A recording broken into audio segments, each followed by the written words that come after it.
Hello everyone and welcome back to another episode of GhostEngine Dev Log series. Last time we started to define our querying API.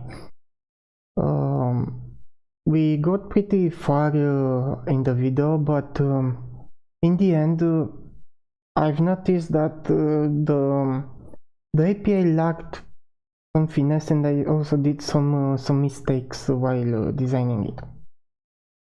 First of all, I corrected a few mistakes like eliminating getters for the component from the query object, and also I added different getters, one for read-only references and one for mutable references, without pointers and ref cells we can't do runtime, let's say deciding at runtime if we are doing read-only access or mutable access. And I want to avoid the usage of ref cell as much as possible. Maybe at some point I will not be able to do that, and we will see. So I added those two, and another thing that I did, I defined the missing pieces. If you remember, at the end of the last video our project was not building. At the moment the project builds, but of course the tests are failing because we don't have anything implemented for those scenarios we are defined here in those tests for the query. And the placeholders I added are those for the oh, and one more thing, I'll tell you about it in a minute. So I defined the query object like this. For now I'm sure we will use a mutable universe inside the query. So we have a constructor for the query, then we have a builder method to register a component type with the query. Now I'm noticing something. What should happen? Let's put a note here. Oh, come on. No. What should happen if we want to register a component type that's not present in the ECS storage? Honestly, this is the first time when I realized this, that with component might fail. To have a better idea of what I mean by this, I refer to this diagram. So we have those type IDs here as keys in our hash map. Oh, let's not go into the details of the memory model. Just remember that we have those type IDs. Okay. When we build a query, we can register T2 as something we are interested in, Tn. But what if I try to register Tn plus 4 or 5 with the query? This is not defined here. So in that case we should tell to the user, you know what you are looking for is not there. Well, that's a good catch and we shall take care of it, but for now we ignore this case. And another thing that I did with the query at the beginning to have the implementation much easier, I've decided to not have the query as an iterator, but to have a run method that once it's executed, it will iterate over the columns in this storage and retrieve everything we are interested in a vector of query items. And the query item is this. For now, we don't know what fields do we need for this struct, but we know for sure we need those methods. So the entity, as the name suggests, will give us the entity for that matches the filtering criteria. And get and get mute will get a read-only reference or mutable reference to the component. If the component is not registered with the query, we get a query error. That's an enum with some variants, one variant or maybe more. But you know what? Let's take care of this from the get-go. So let's redefine this with returning a result, and we get a self or a query error. Okay, I think that's good. We can get rid of the node. Now let's go and implement this. And again, referring back to the diagram. So as I mentioned, we basically want to go over those columns, and we are interested only in the occupied columns. The vacant ones we skip over them.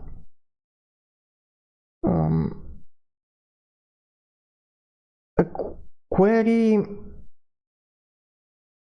besides going over this data structure and getting all the needed bits and pieces, it also keeps, let's say, a map of the components it is interested in.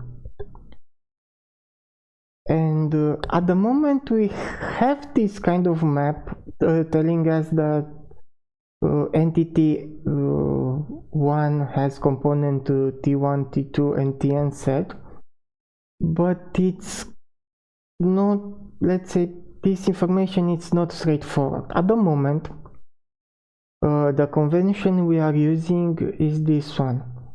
We have buckets for each component type, and inside this bucket we have, let's call them cells, like this one, this one, this one, and this cell, it's represented by an optional of type Tn. Okay? Because of this, we know that if the cell contains some,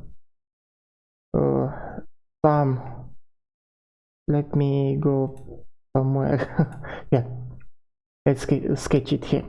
So if the cell inside the bucket contains some, in this case we have T1.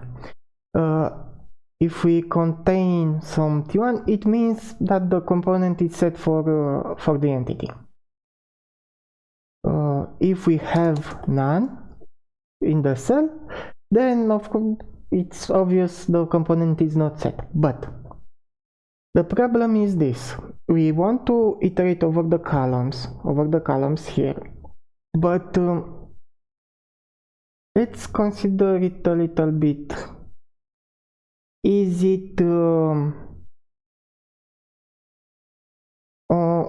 one hand obvious, and on the other hand performant to do it like this? Meaning we we identify the column we are interested in, and then we jump to each bucket and check, is there some element or a non-element, and so on and so forth. What I propose is to have this in the buckets, to always have elements of type n. Okay, and also let me okay, now come on, okay, have a better diagram. So we have elements of only elements of type n in a bucket. This just sorry a little bit, sorry about that, I just sneezed and it shook me pretty good. So I was saying about the fact that with this proposal we will have a continuous bucket of elements of type n. This is helpful because we will always have the same data in a cell. We might skip it, we might not skip it based on this information is the component set or not, but because we have continuous data, there is a pretty good chance that the compiler can vectorize the access to this data. So having vectorized the code means faster code, so our application will run faster. So we need a place to store this information about the component being set or not, and the obvious place is inside this entity record. So besides an index of used column, where an index of the actual column in this matrix where we have our storage for the components, we also need to keep track of this map of components. Okay, let me clean this up because we don't need that. With this in mind, with this new redesign in mind, let's go ahead and just give me another second because I'll sneeze again.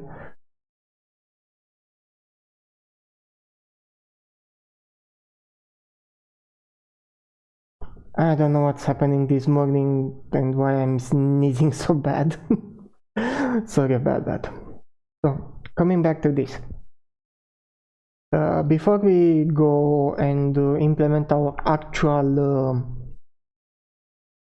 querying of our ECS storage, we want to refactor this this tracking of which component is set or which component is not set. So let's do that, but let's start as usual with a test, and we will add this test this test to the universe. So let's go ahead. Oh, not that, just a simple test function. So we want to test that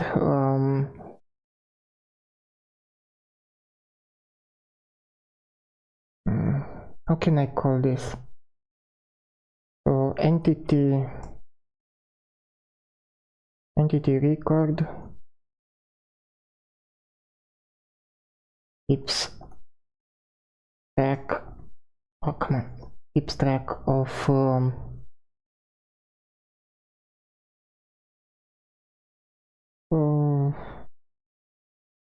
components. And another note, so that we already modified the documentation and so on. I will review off camera the details in here. I won't do this on camera.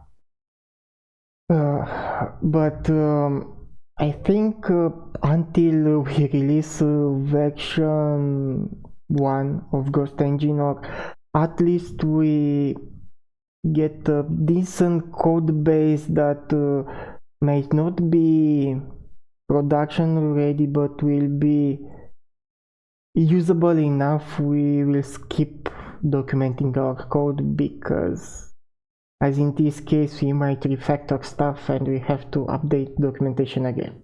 Okay, enough with that. Let's come back to our test we want to define here. Of course we want a mutable universe. Okay,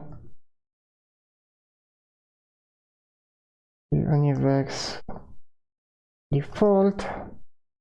We will create just an entity, so let e equals, oh come on, if I can type in this morning. What's e? E is the result of calling universe.createEntity, and that's that. Next, now we will have two phases to our tests.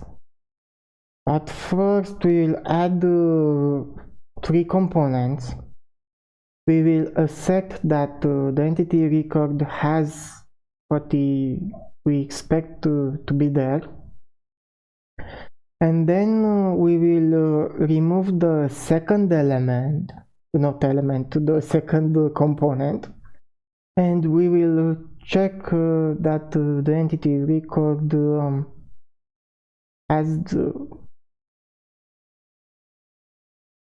has the correct format for the new state of the components that are attached to our entity. Okay, so let's do that. We want to add 3 components, so universe add component to e, not big E but small e. Okay, and the component types is specified here. So we go with use size, then f32 and I32. Okay, that and that. Okay, go away. What am I doing wrong? Ah, yes, we need the turbofish syntax. So we have that. Now we do our asset. So we accept what? We accept that we need a way to obtain our record, and I think I can do it like this. Let record equal what? Universe dot entity ID records dot get. It's enough to get just a read-only reference. Get the record for E, and we'll unwrap this. We unwrap because we know for sure the record is there, and at the same time, if the record is not there for the entity we just created, then it's a bad thing and we want to know about the fact that the record is not there. Okay, and with this record, we want to be able to ask questions like this. Does this record as component and component now the question is, should this one be a function that's generic parameterized like this add component, or should we rather get a type ID as a normal argument of the function? To be honest, I'll go with my feeling. I don't have, let's say, a scientific answer to this question. My feeling is that it's better to have a type ID given directly as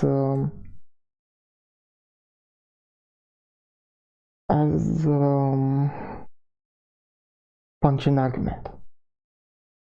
So let's do that. We want to check that type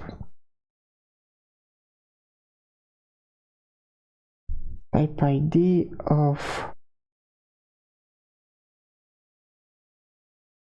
what? Of view size.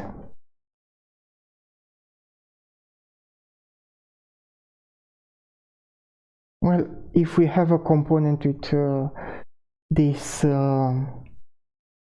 type ID, and I think that's enough. Okay, and we do 2 more checks for f32 and our unsigned integer i32. Okay, perfect. Of course, that function is not defined. Next, we remove the f32 components. So universe remove component from E, and we want to remove the f32 component. Next, let's copy our asset. Okay, and we expect indeed that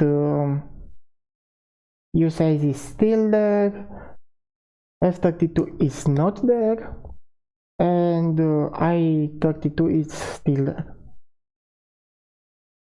Okay, so let's do this. Let's implement this method for entity record. Let's jump to entity record. At the moment, entity record is an enum. Now the question is, should we rename this one to something like entity record kind or type and have a new structure entity record with whatever fields we need there, or shall we go by extending this enum and for the occupied variant to have both the index, I'll go with named fields for the enum variant, have both the index and let's call it component map of type. We'll see in a minute exactly what, but as pseudocode I will use a bitfield. Okay, good. I'll go with this way of doing things. We can always refactor if we notice that the other way is better. Now we could go ahead and implement our own class that manages a bitfield, but I won't do that in this case. So we may argue that okay, why do we implement ECS by ourselves when we can use a library that's doing that pretty good, like Legion ECS, like Shipyard. I'm not sure if the third one is a Rust ECS implementation or C++, PEX, so on and so forth. We will use a crate called BitVec. And from BitVec, I think I saw it down here. At some point I saw here something, oops, I just refreshed. Oh, come on. BitVec. Oh, yes, this BitVec.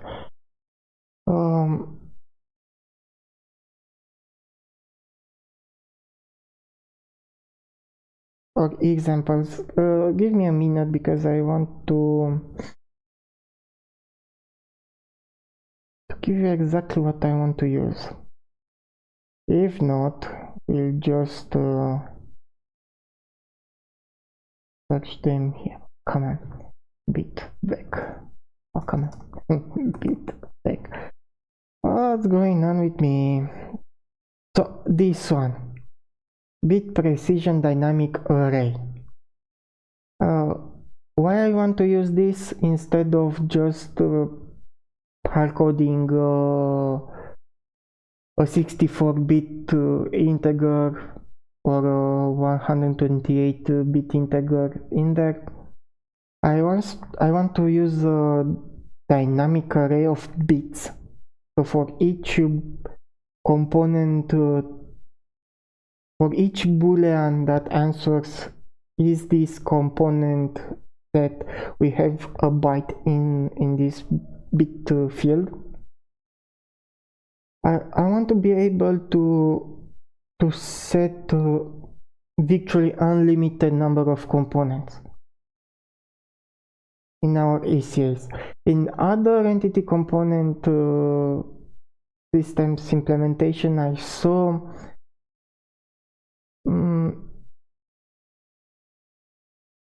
those bit fields are limited, maybe to 64 bits or 128 bits. I can't recall exactly, but basically you are limited to a fixed number of components per entity, and I want to be flexible about that. We will use this. So from what I see, BitVec is at version 1. So let me copy that and go to our cargo file. The cargo file from GhostECS, and we do that. We can hide our sidebar, and the other thing, we need to import this, to use this BitVec. Okay, so let's go BitVec. Okay, and was it already imported? No, it was not. Our language server is still indexing the new crate. So while it's doing its job, let's go ahead and try to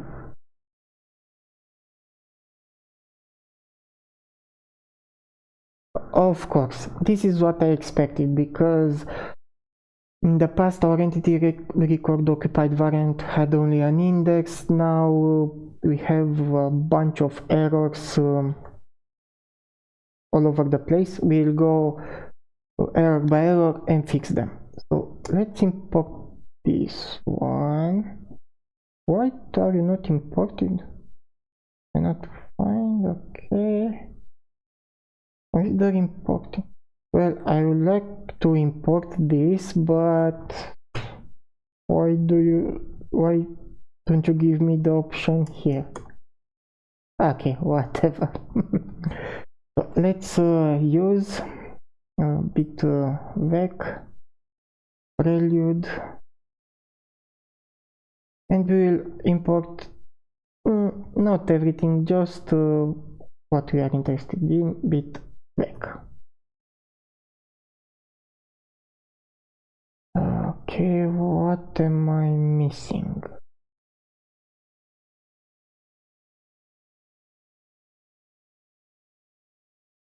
Okay, let's read the docs. When in doubt, read the docs. Oh, BitVec, okay, that's what we did. Sorry.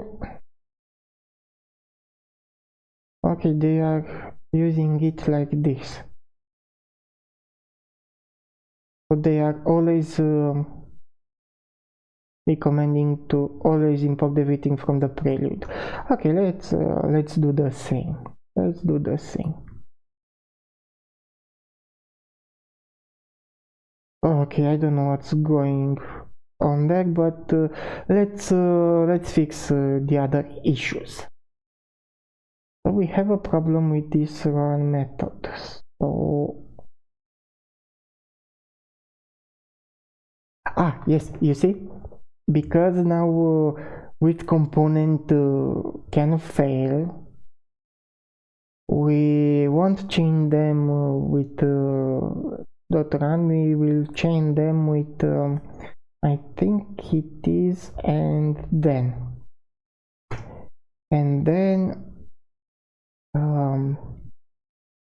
universe, no, query, so not universe, query.run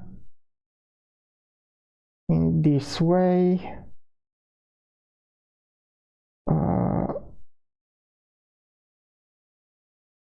or just map. Okay, we change them with map, and at this point query result becomes a result of this and that. So for our case,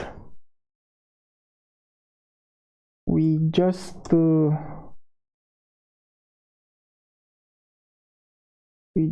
let's see how we can do it. Okay, we will add a new assert, and we'll assert the fact that query results is not equal to query error, and the error type for when component is not registered, not in the query but in the ECS.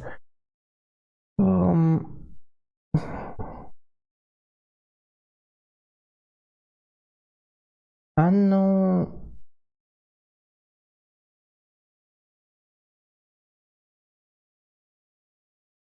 I will go with component not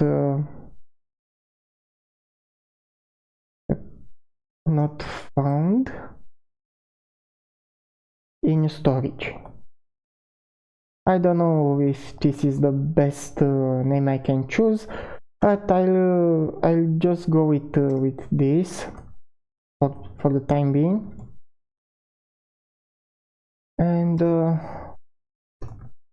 in the feature, especially if you let me know in the comments below if you have a better naming for this one, let me know and we will make it better. Okay, so we expect that this is not error an error that. Then we have an if here, if let query results, but okay, it's okay. Query results. Okay.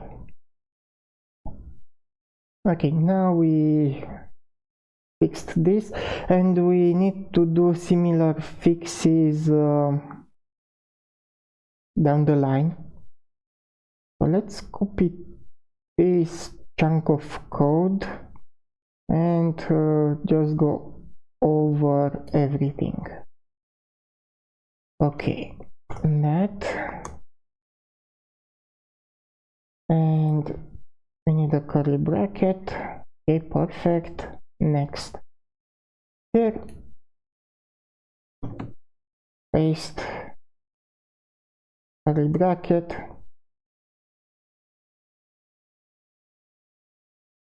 paste, and where are you? Here, curly bracket. Okay, now we fixed the issue with redefining the signature of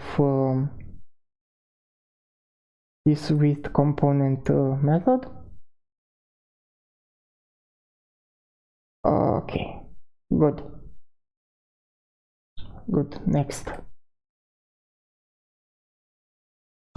we go and fix those problems related to redefining what an entity record of type occupied is.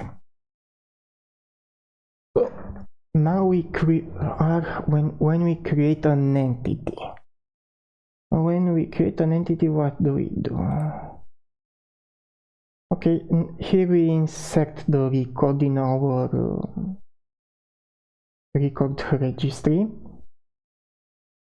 So in this case, yes, let's do that. And the index is equal to old index. What's that? Yes, to this. So the index is equal to that one, and the component map is equal to BitVec. To BitVec, I guess default.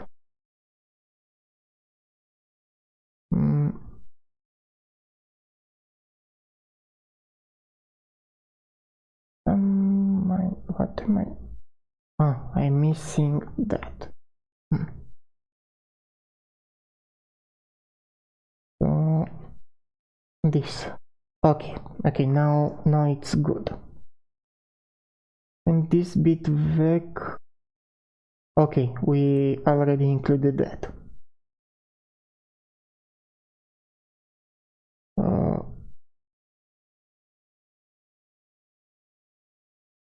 Okay, here we do something similar with this one, but this time new entity index is the index. Field struct fields, new entity index, and component map BitVec default. Let's better check the docs. What's the constructor for a BitVec? BitVec. This one. So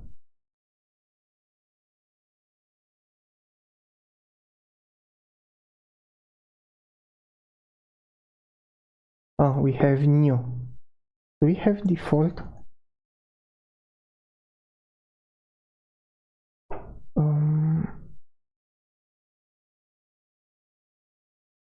Yes, it seems we have default.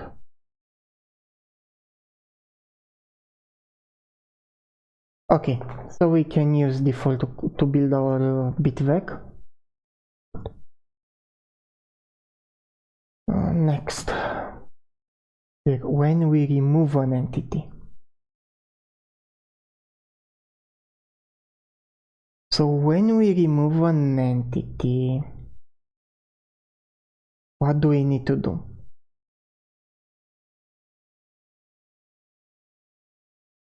We need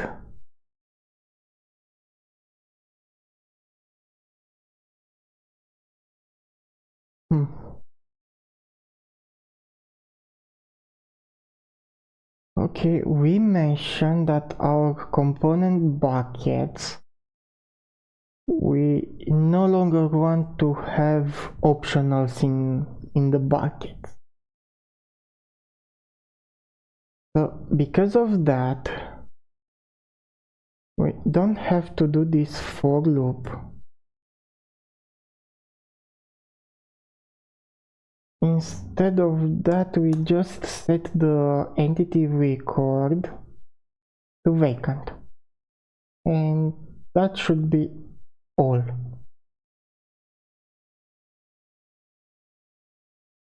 Okay, so let's do that index. We will ignore the component map. We ignore it by doing this. Okay.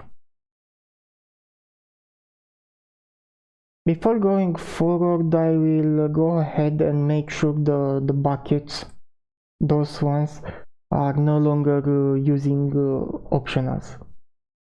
If I don't do that, we might correct the code in a wrong way. We might make it run build, but it will not be good. Run build and even test, pass the test, but it won't be good. Okay, so let's go to the buckets. Where do we have our buckets? In Universe. Yes, in Universe we have component buckets, hash map of component bucket. What are you? Component bucket. Okay. We no longer need this. This was you see, this was setting the cell inside the bucket to none. We no longer need this because we keep track of this information at the record level. Push none. We no longer need to push a none when we allocate. When we allocate a new column here,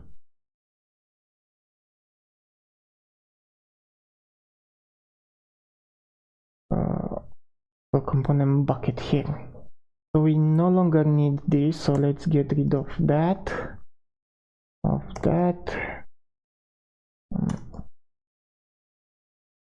And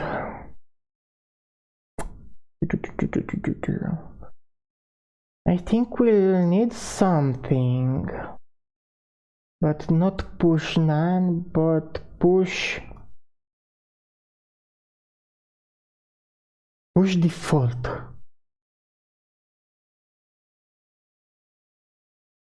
Push default. Yes, push default. Use to reserve space for a component of type T, that's correct. In storage, the components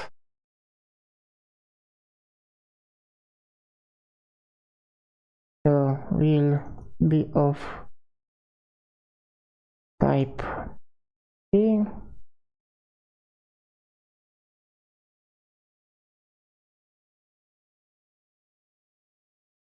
Okay, it will be of type T, and the fact that an entity has this component or not will be tracked in think this was the format, and entity entity record. Okay, that's good.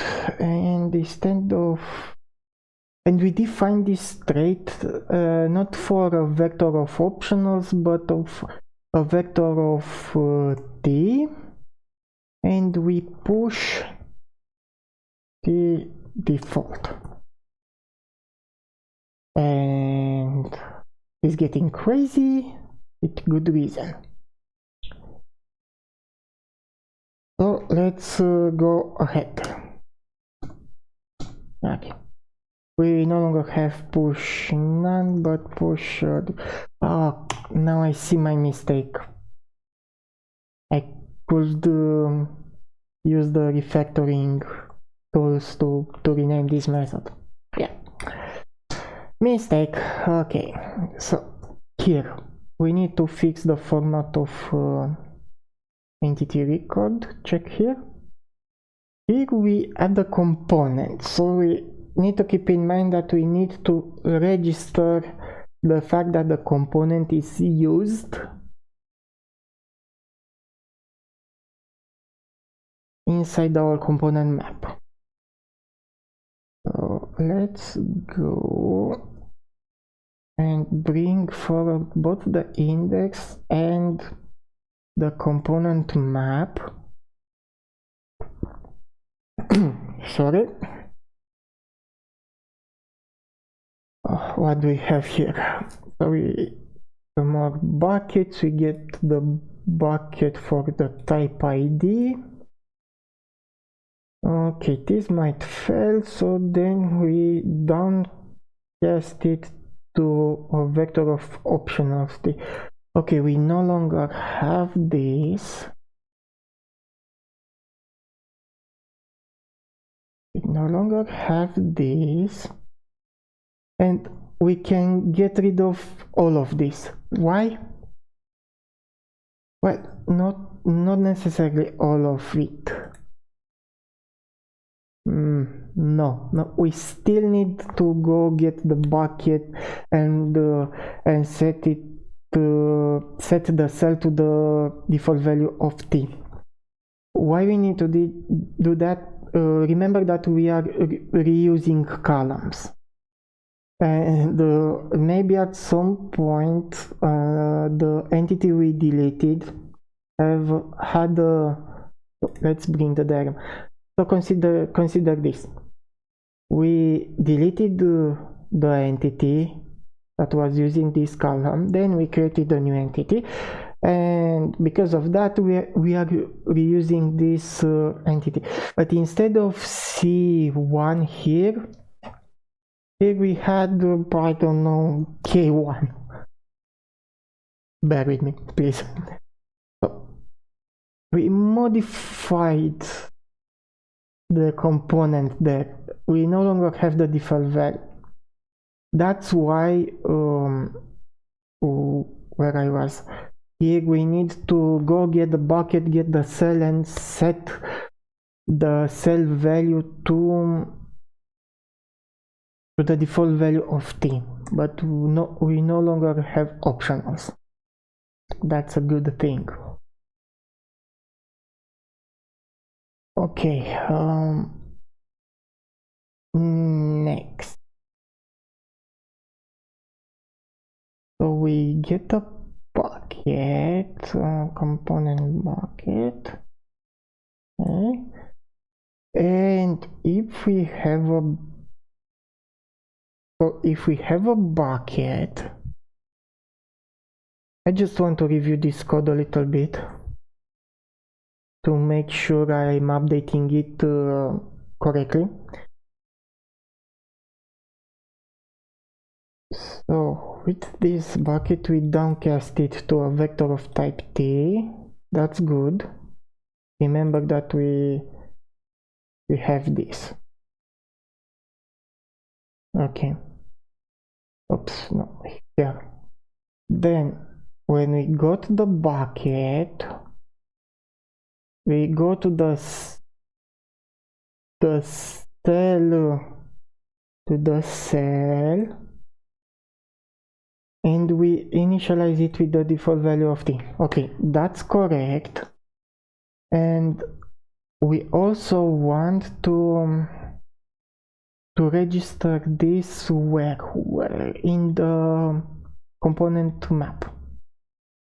In the component map we want to, well, how do we do it?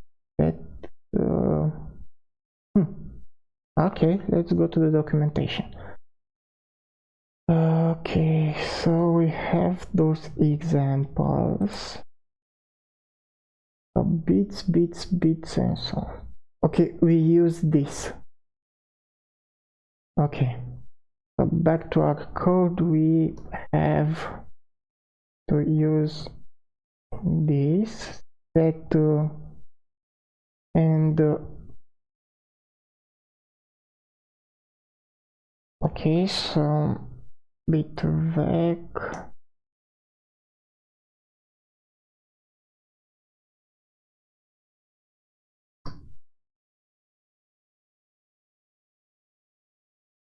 Oh, come on. Do we have it here? S. Set length, set uninitialized. Oh, come on. Set, okay. Yes, the first parameter is the index of the bit we want to set, and if it's true or false. Perfect. In this case, we sure want to set it to true. Now the problem is what index? What index? So the index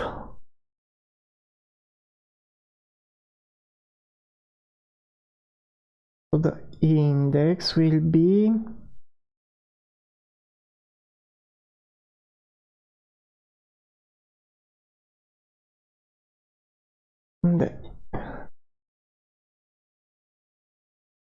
the index will be the index of the type ID inside the keys for our hash map. Okay, forgive me for a minute or two. Something is really weird with my nose. You saw me coughing and going crazy with my nose. Give me a second, I'll be back.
Okay, I'm back, and with the hope I won't get a cold.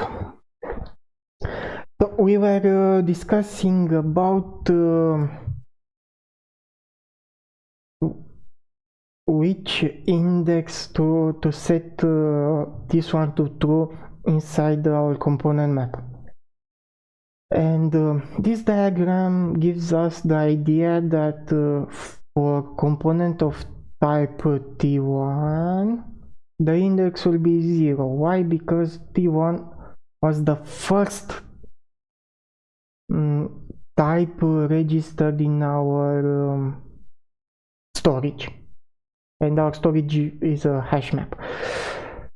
And for T2 is is index 1 because it's the second type registered with our storage, so on and so forth. But the problem is that if we want to do this, so we have self dot component buckets dot keys.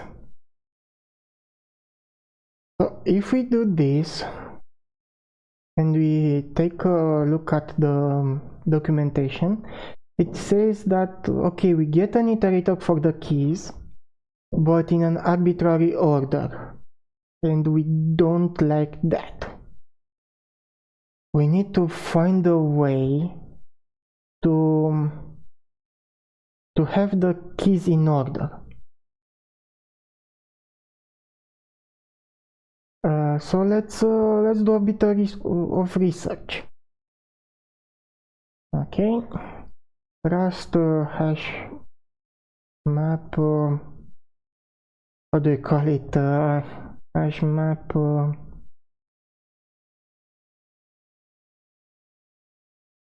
Get keys in order, something like that. Okay, let's see. Okay, the simplest way to achieve consistent order is to use B-tree-map, which is based on B-trees where data is sorted. Okay, you should understand that any implementation will do this in ON memory, particularly storing references to all items and at least n log n time to sort data. Okay, I knew that, so that's no news to me. If you understand cost of doing this, you can use sorted from iter tools. Oh.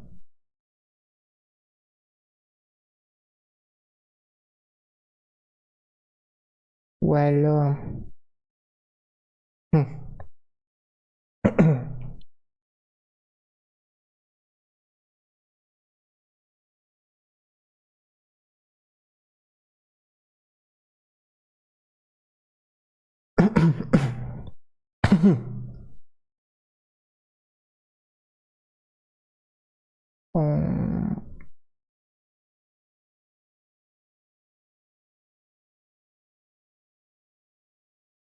okay, it's true. This is true, because if we have n keys, we need to n places in the memory to store the keys. So if we store them sorted or unsorted, we still have n places in the memory we need.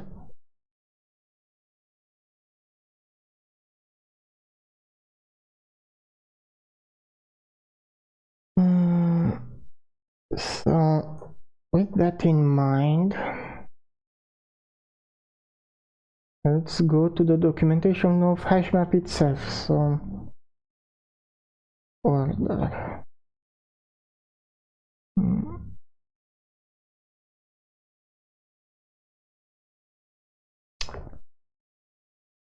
Arbitrary order, but do you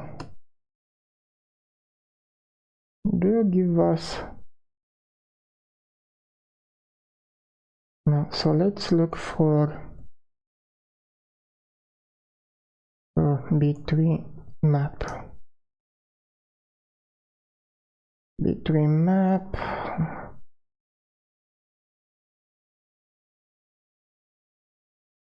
Up first, last key value. No, I want keys, not there, but S keys. Okay, B-tree map keys. And not that. This one. Get an iterator over the keys of the map in sorted order.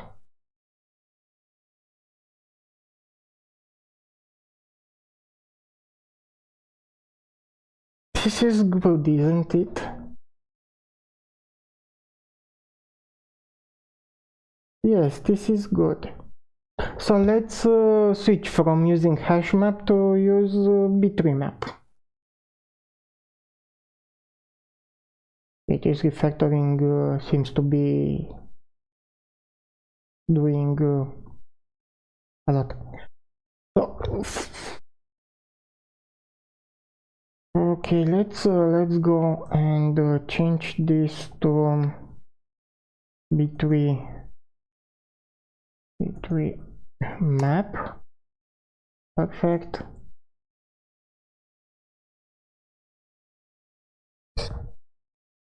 Okay, so we have our keys at the moment,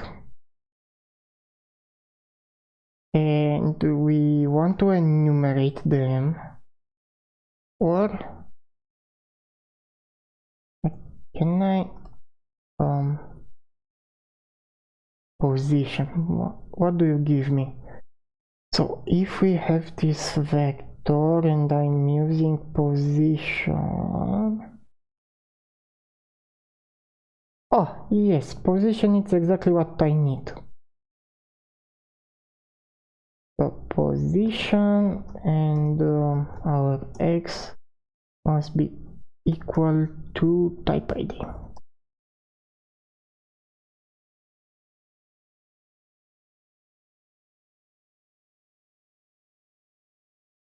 And I'll just unwrap it, and let me put a safety.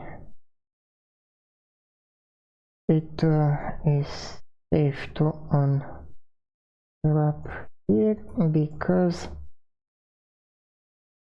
we know for fact that the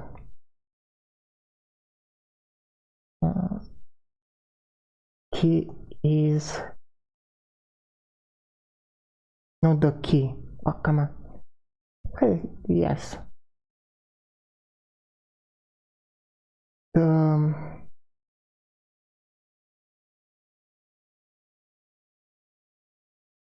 The key for type ID is registered. If we break something, then we'll fix it. But I don't expect to have problems. So this is our component bit index. What do we have here? No. Oh, this one. So let's dereference it. Okay. And we have our component bit index. Okay, nice.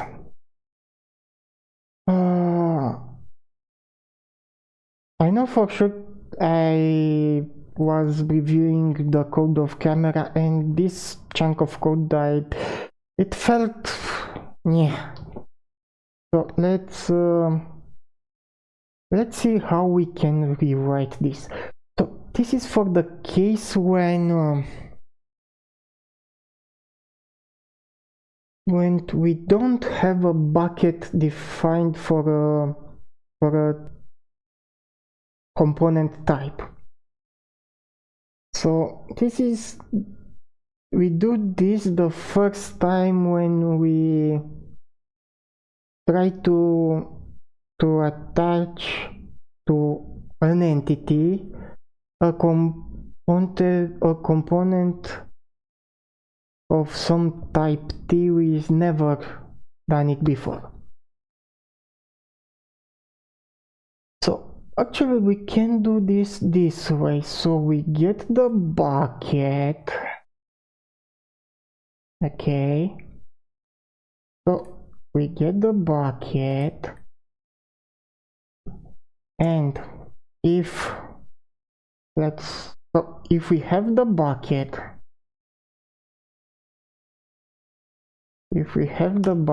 we basically do do this. Okay, so bucket.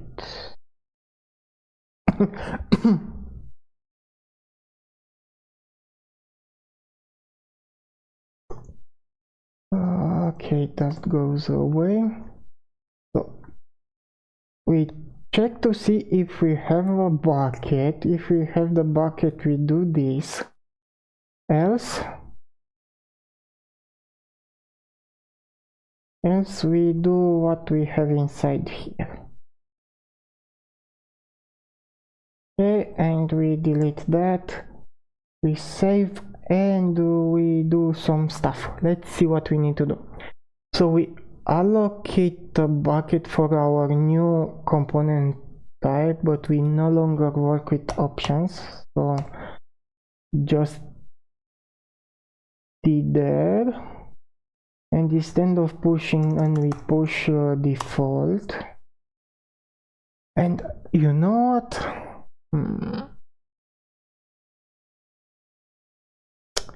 I'm trying to think, maybe we have some other constructor here.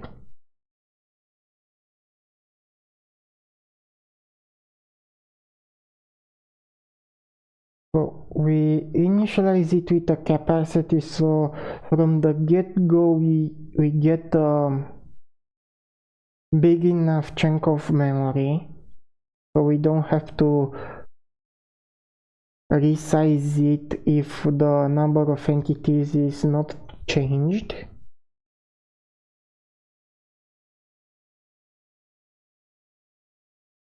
But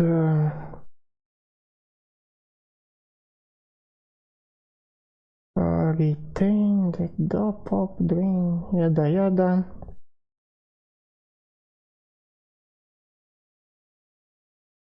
Okay, I'll just do it. I'll just do it like this. With capacity, and I'll just. Those should be cheap, because if we already have the chunk of memory reserved to us, it's most likely just incrementing some counters and maybe pointers. So we have that, and what do we do here? Bucket entity ID equals. We no longer have to do that. And now that we defined our bucket here, we need to let's say register it to our storage, and our storage is located here.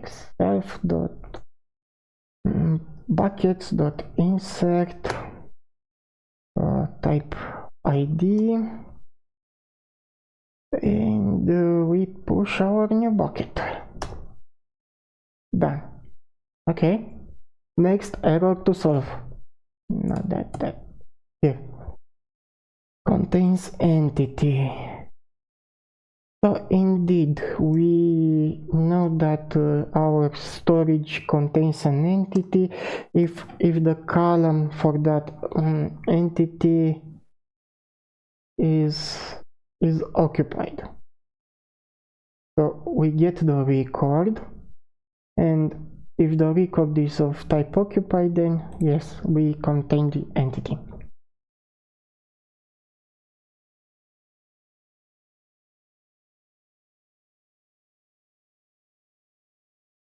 Okay, next has component. You see here, I think explained it at the beginning why it's not good. Yes, I think I explained it. So here you can see that to answer the question, do we have this component set, we go to the bucket for that type, and my nose still kills me. Sorry. And we check if the cell is some. In this case, with the new design, we no longer have to do this.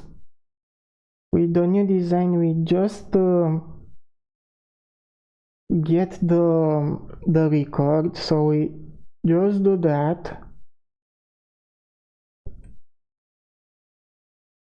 Okay, so let's rework it.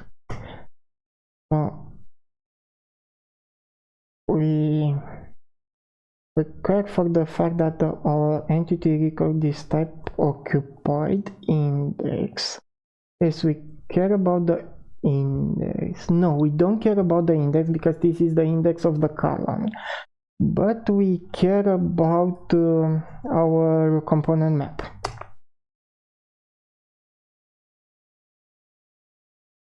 Perfect.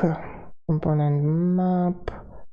And then here is a little bit tricky. So we have our component map and we need to check basically this. Component map get. I think we should use get.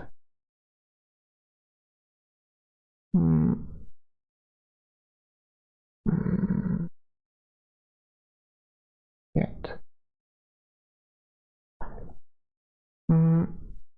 Yes, we can use get, and we need our terms are checked. Let's check the docs for BitVec because so we have a get place get. Okay. So we can also get slices. I understand. Okay. So we need our index here, and we get our index like this. Self dot bucket.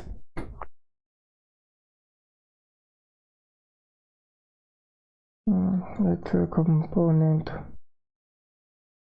bit index equals to the key dot position, and the predicate is x equal to type ID.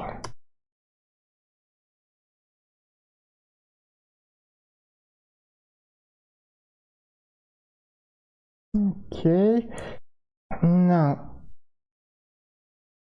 if we can put that up here.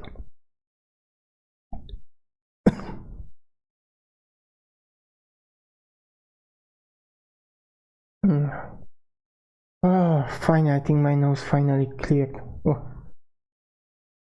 So we compute the position of our component bit.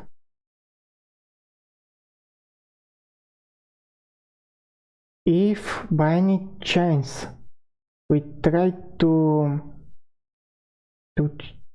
check if an unregistered component is there, we shall already return false. So if component, but this is an option.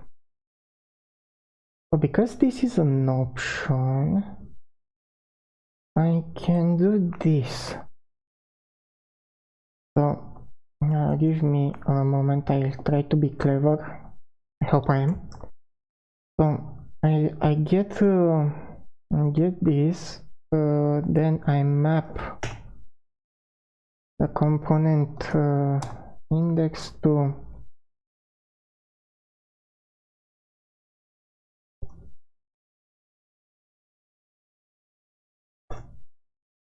okay. So what I'm doing here, I'm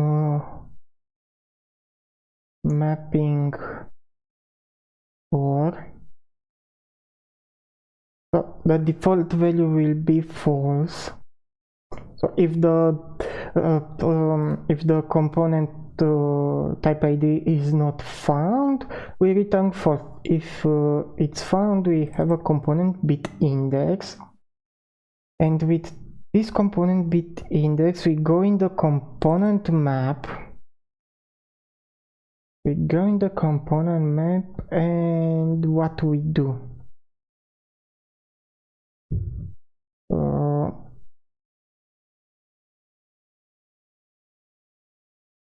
So else false, and we get the value at component bit index.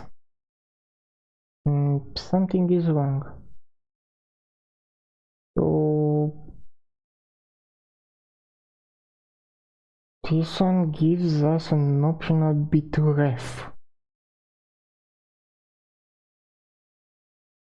Okay.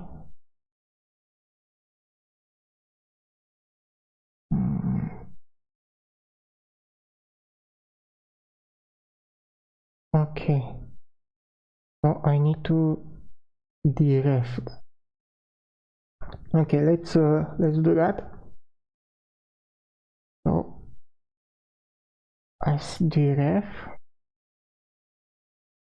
and now I get an option of bool.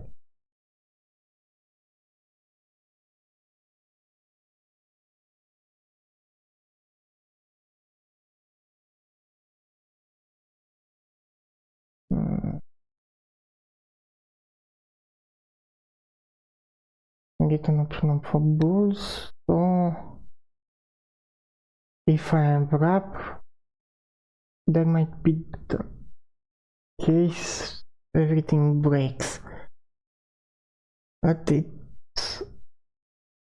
should be safe to unwrap.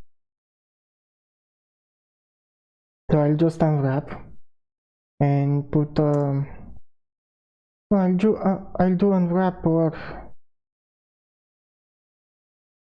false, and that's it. And no, that's not it. There's false with that, and I do that. Okay, I just do that, but I don't like that, so let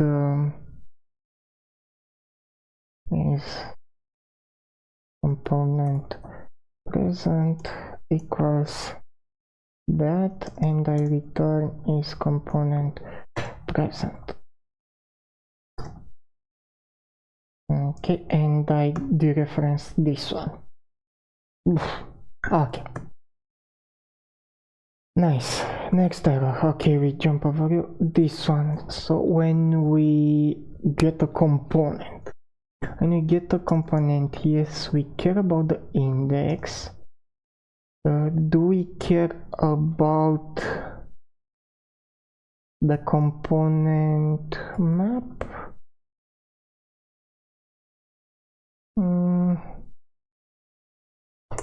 Okay, this is just a vector of keys. No, we don't care about this one.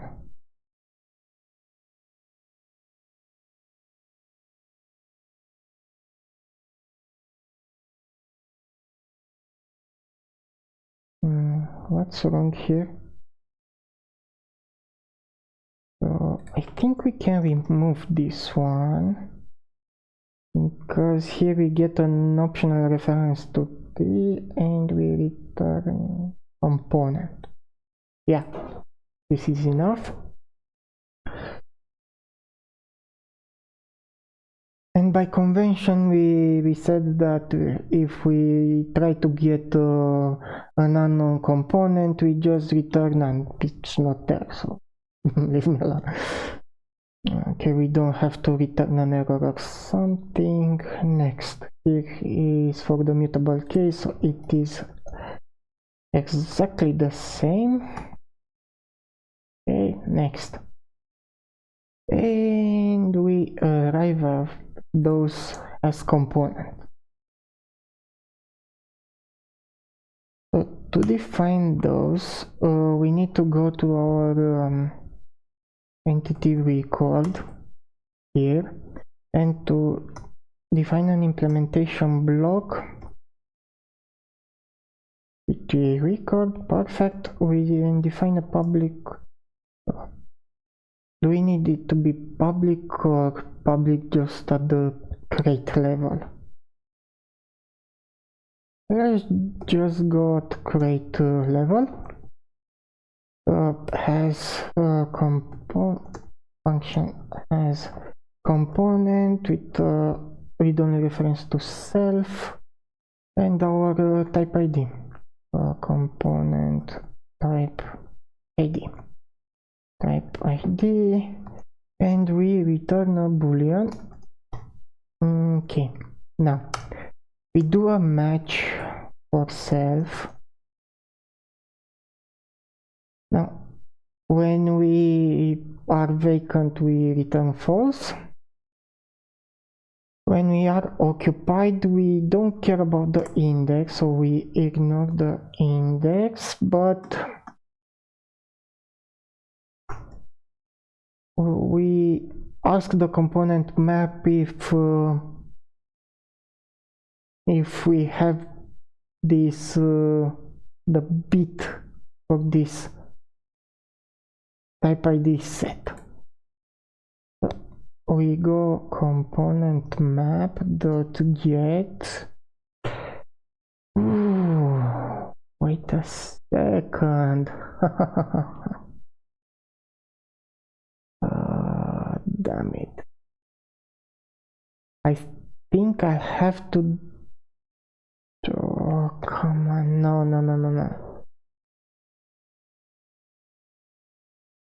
Okay, we have our component map.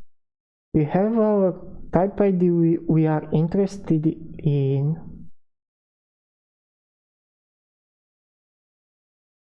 But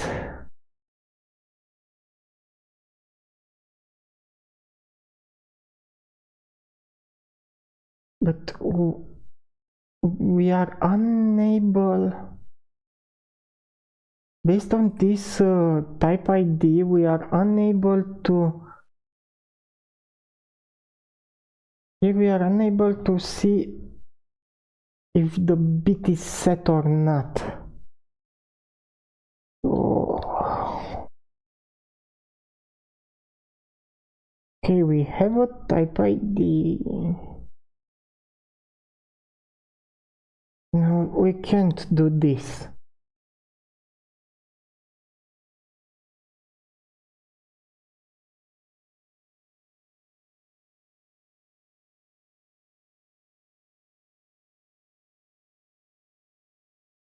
So instead of having this has component method, well, as component it has a good name, but our input parameters are wrong.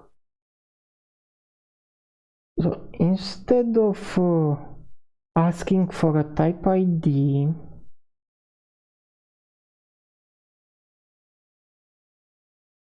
we ask for, well, actually we could transform this in a struct and keep a reference to the universe, and ask the universe to give the information. But for now,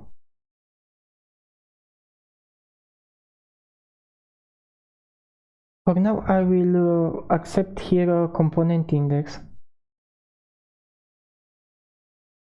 But this will be a new size. And as I mentioned, after we create an example game, a fully featured example game with GhostEngine, we'll start documenting everything. Because at that point, because we have an example, okay, we might change stuff, but not so much as we are doing now. Okay, so we get this component index and we go in the component map and we get the bit of the component index. We deref it and we unwrap or false.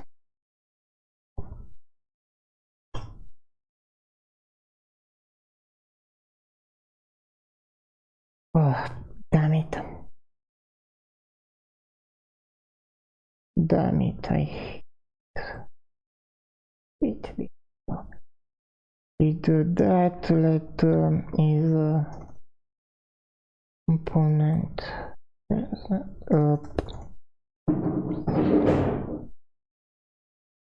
okay, something is going on in my kitchen. Give me another minute.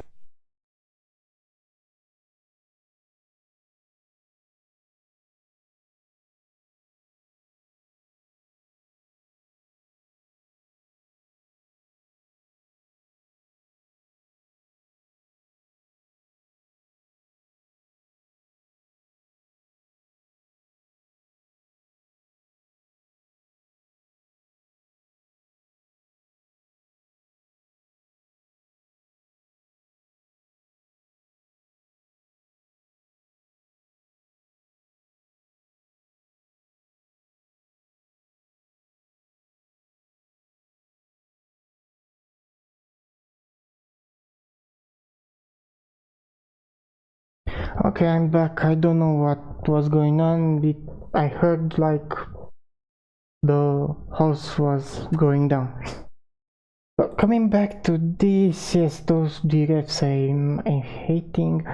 Let me search for is component present. Okay, I was using this terminology, so let's be consistent.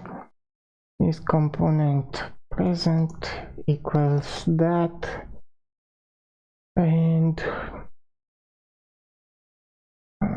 that, and at the end we return is component present, and we dereference it.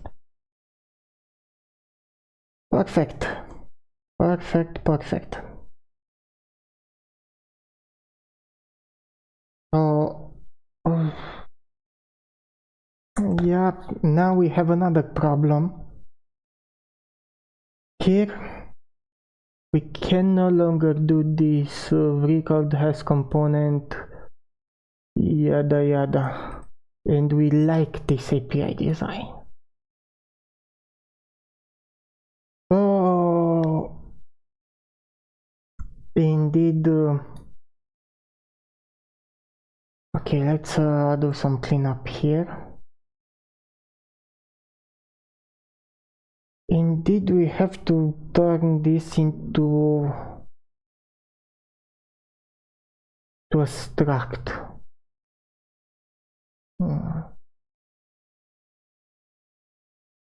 Into a struct because we have to. Oh,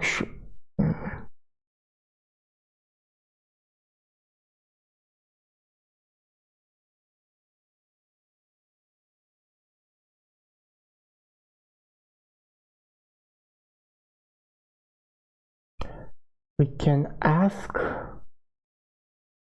No, we can't. No. So we need to get this information on the component index, and here where we use our has component,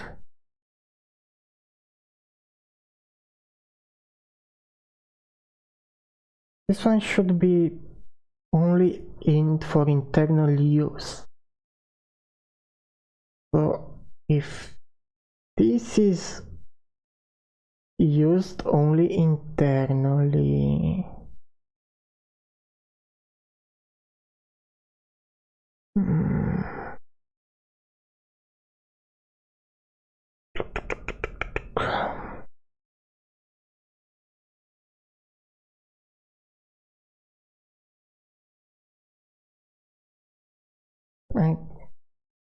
I'm tempted to create a struct that will have a reference to the universe, and to define these component buckets, I will continue call it hashmap because it's basically a hashmap implementation using bitwiz. So I could define this also public at the crate level, and with the reference to the universe inside an entity record, we will be able to ask the universe what's the position of this bucket. Oh yes, yes, I think in the end we need to do that, and I don't like that. Okay.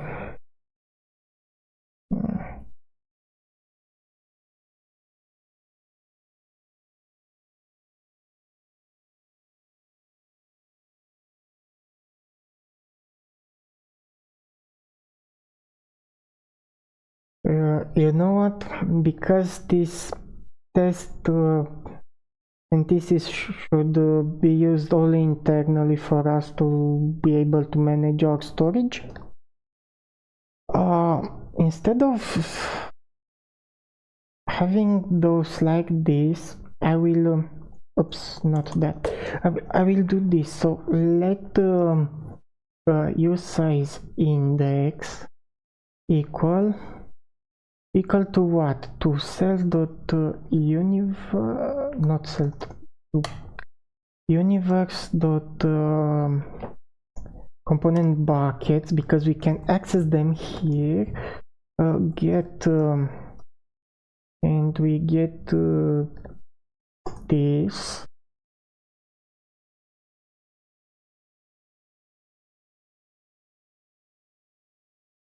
We get that. Okay, we need to do user reference, and we just unwrap here. Okay, we get our component indexes like that. So instead of get here,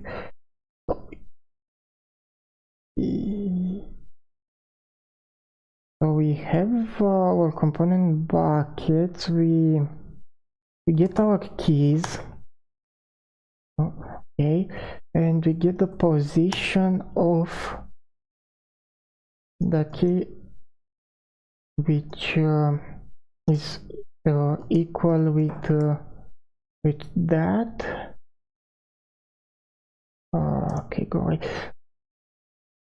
And we need to dereference this X, and this position stuff gives us an optional use size, and we unwrap it and we get our use size index. Perfect. Use size index. Nice. So I'll do the same for the other two. So that and that.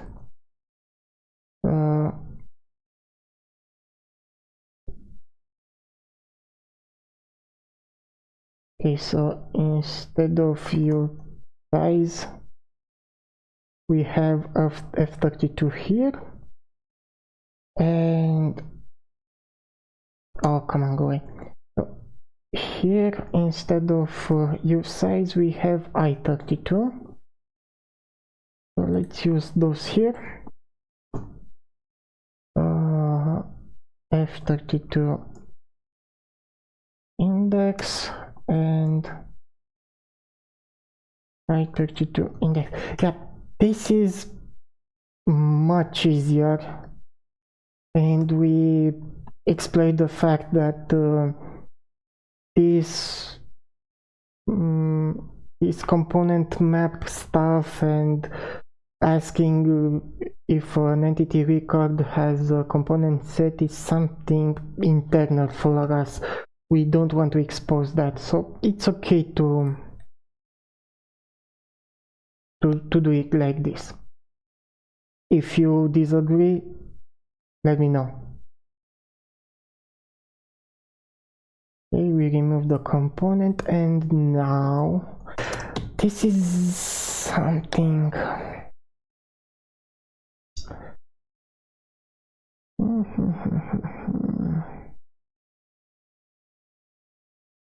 So the index should remain the same.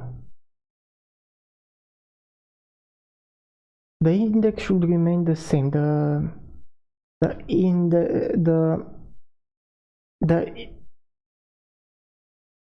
index in the hash map keys. So I want to recompute the indexes. I'll just use them here. It's much easier to just copy paste that, paste it here, and negate that. Perfect. Next, you go away. Okay, we have something here.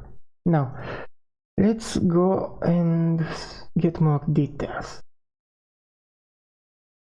So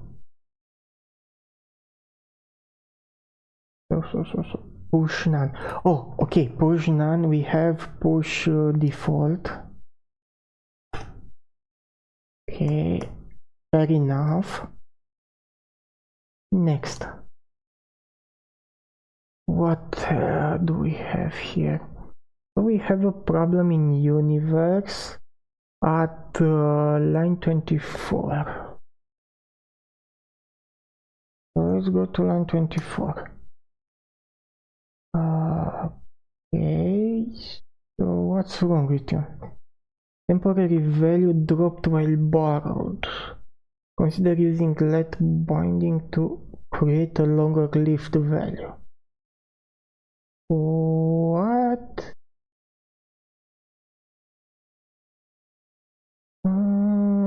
Okay, I think I know what's going on. So component map is component present.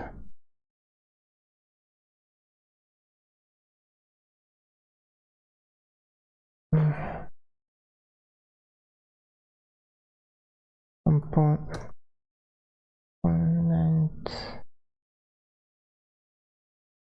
map value. Let's go with that name. So let component map value equals that.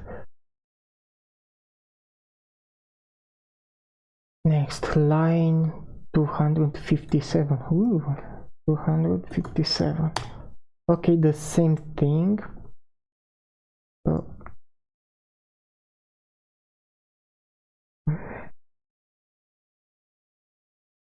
let's use the same naming convention. 257.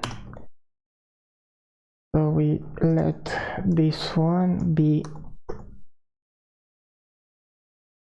this one.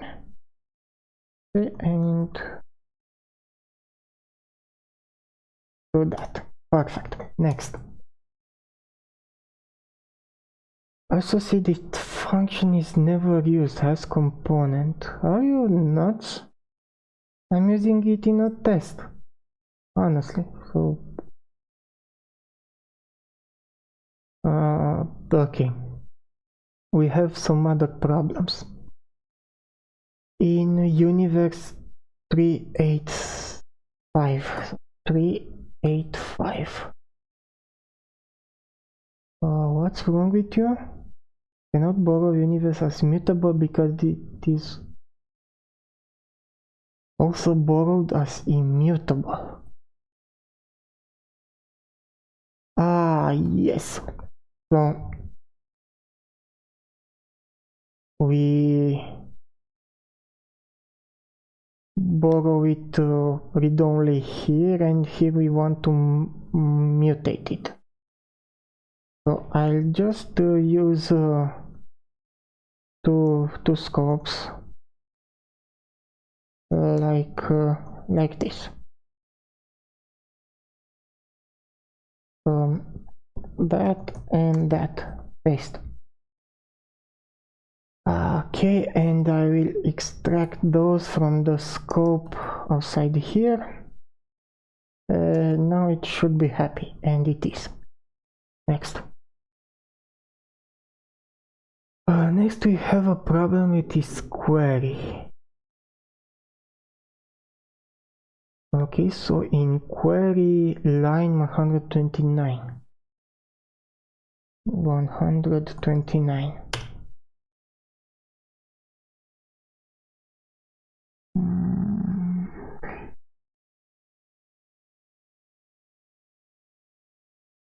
So what's your problem?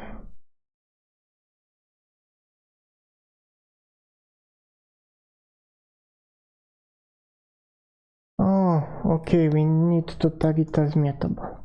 Ah, perfect. So let's do this.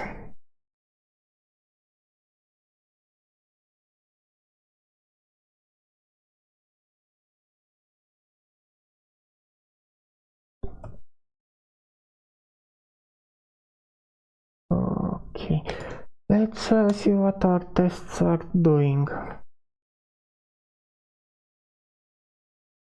Okay, we get a lot of test failures. Let's analyze it a little bit. Clear. Okay, so we have those tests. Query, okay, this is fair because we did not implement the code for those scenarios. Okay, those are fair game. This is good. Test query single read-only optional component. Okay. So let's go and check it out. Oh no, this is fair game because it's about the query system. Tested different components to multiple entities. Now this is bad.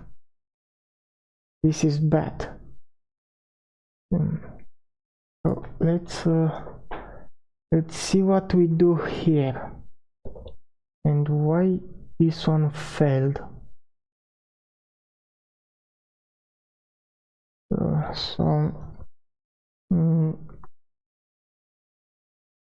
Okay, so let's go to the test and also let's isolate this one. So cargo test,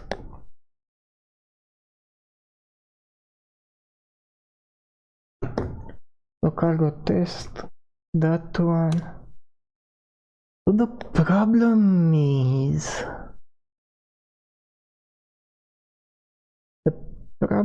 that this universe has component failed.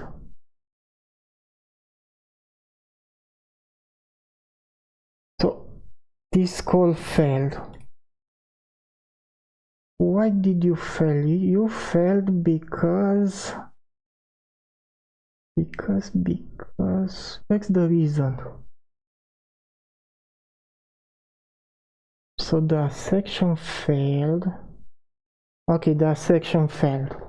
So let's dig a little bit in here.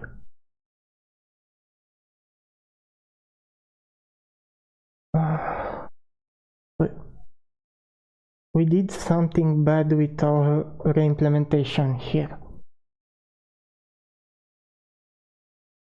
So we go to our component buckets, we get the keys, we get the index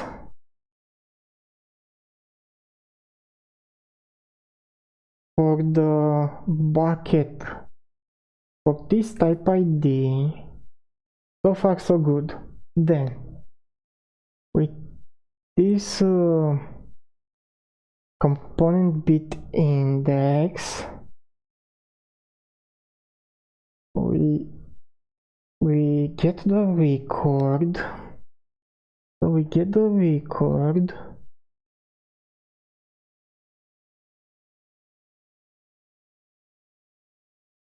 Okay, let's debug this one. So let's debug and see what do we have here in the component map value, and also in the component map itself. So let's debug both of those. Okay, let's see. Oh, I hope I can interpret this. So we have an 8.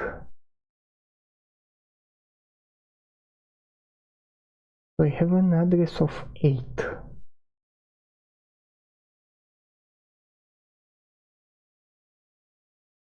We have an address of 8.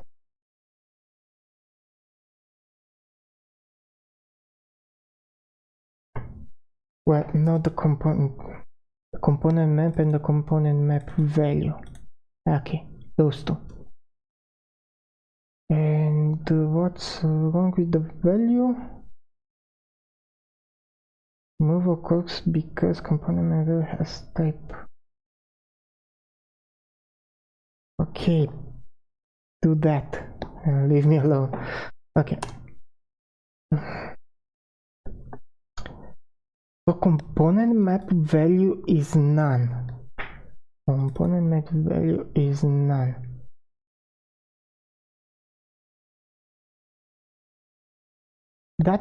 This means that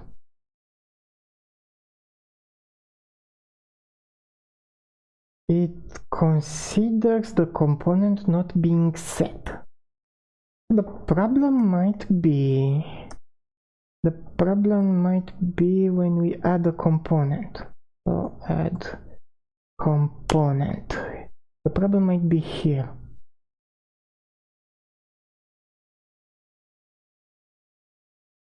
So here we are recording the fact that we set the component, but we do this only for the case where the bucket for the component was already set, but we don't do it here when the bucket is not there.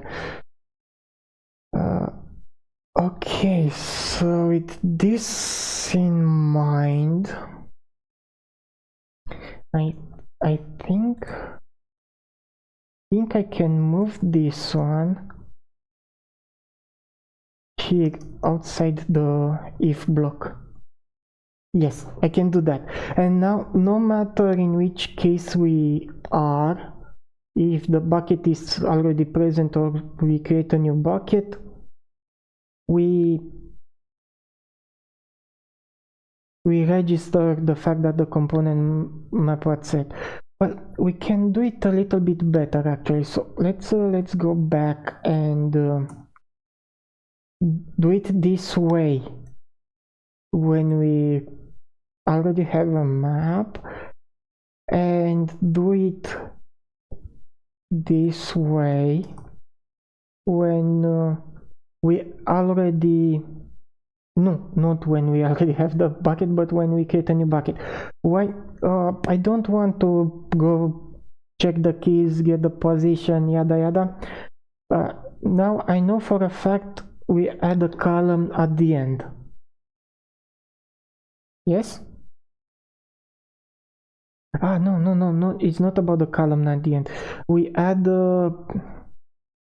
let's go to the diagram. We add a new row here in this matrix, and because of that all I need to do is to get self.buckets keys count length okay, get the length -1. So let's just give it a name. I prefer to do it in a different way because okay, I agree with you that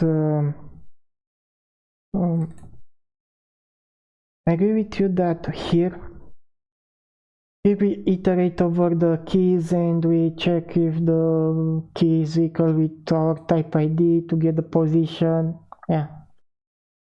But here we also iterate over the keys to count how many we have. But I don't know, maybe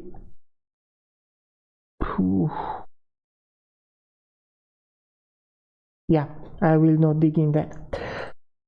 So now it should be good. So let's check it out.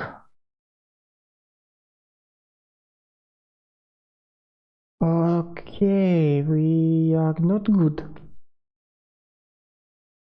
We are not good, but at least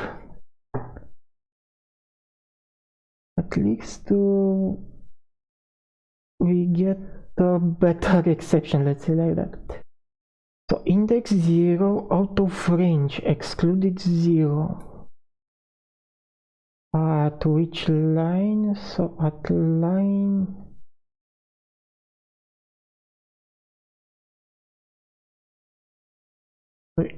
It's an error in BitVec itself. What?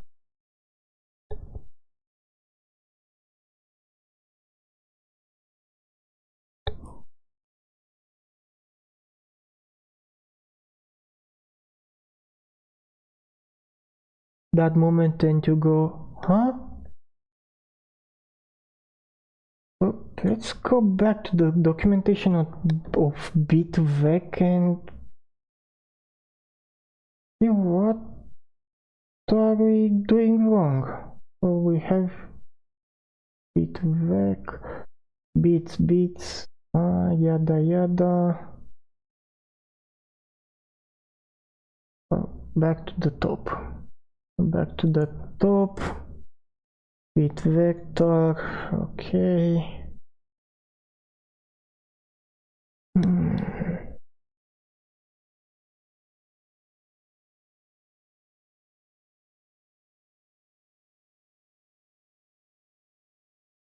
If you wish to use bitfield memory representation as struct fields rather than a transport buffer, consider bit arrays.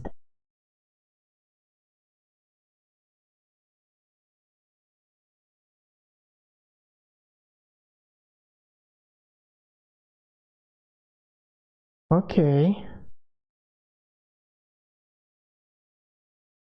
So let's try this bit array stuff. So we go to our not there but here to entity record. Instead of a BitVec we go to a bit array and we should be covered.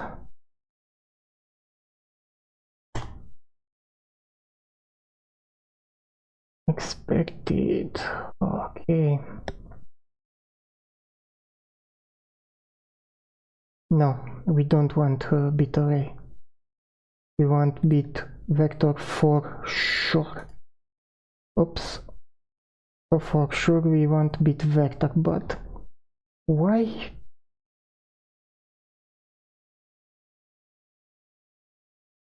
Why do we get that problem?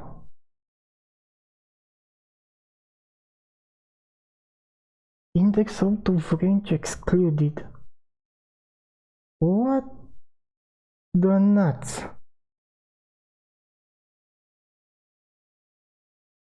I have the feeling the problem is here. So if I comment this line, okay, I comment you too and I return false, whatever.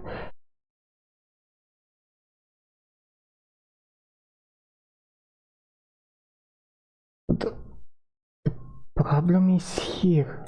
This get. Okay.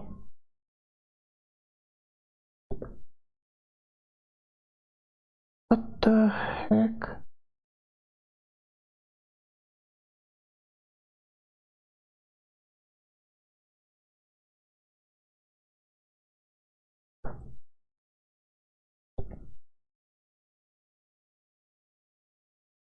let's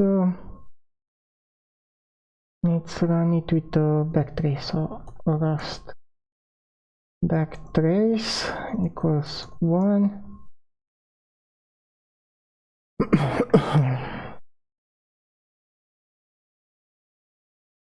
So Ghost ECS test to add different components to multiple entities. Universe line 424. So let's go to that line 424. Okay, perfect. Thank you. You are not helpful. Or you might be. You know why? Because if I comment everything like that and I run this, the test passes. Okay, if I uncomment this line, oops, if I uncomment this line, the test passes.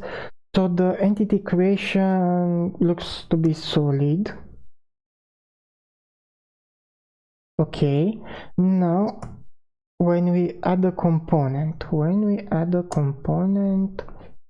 we get a problem. So the question is, why do we get this problem? Why do we get this problem? So we are in this case for sure. So let me just print line something, just a big boom to be able to notice it. And now if we run this, we are in bookcase. So here,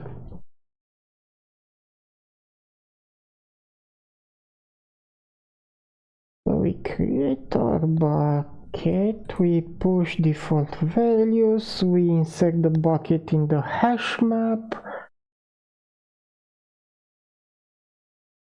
then we get our keys, we do a -1,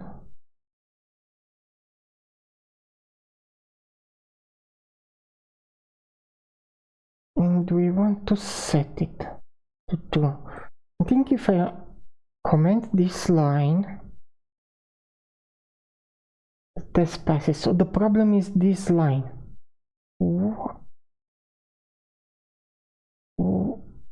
Why do I get a problem here?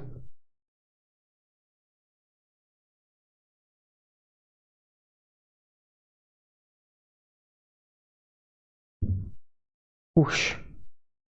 Okay. I think I understand. Ah, damn it.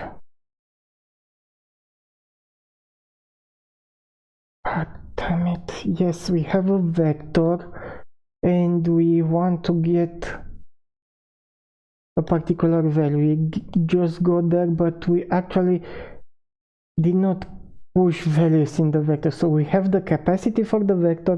Let's say it might be as big as U size. So we have 64 bits at our disposal, but the bit vector itself does not know that we are using the bits. He considers that we use no bits, so when we try to set the bit at index 0 in this case, it goes nuts.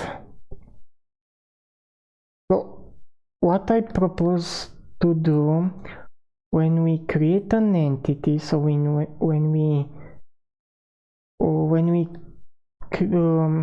we create those occupied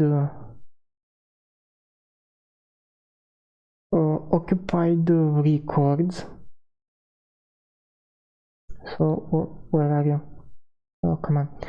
Entity record match yada. Here, instead of BitVec default,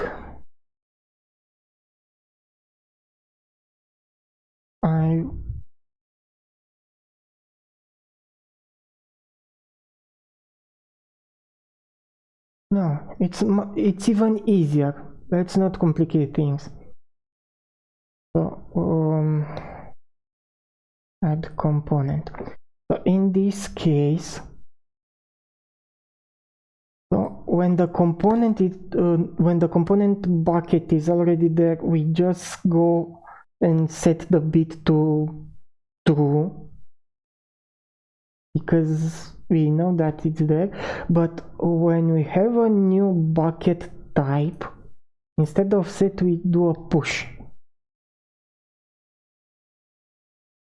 And we do it like that, and we don't need the index, and our code is much simpler, and boom, yes. So let's run all the checks again, and let's check the tests that are failing. So a query test, a query test, a query test, another query test. Okay, another use case and another use case and another use case we broke. So let's fix them. Let's go. This is the new test we added for this scenario. So let's go to it. Right? No.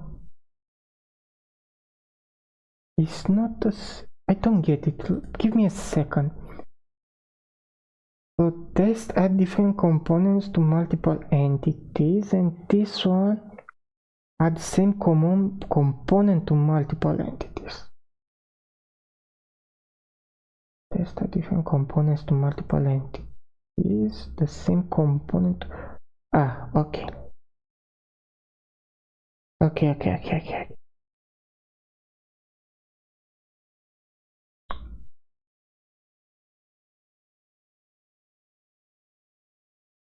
Yeah, the problem is this one. We actually make use of that when you get the record here. Okay. Anyway, let's go again step by step.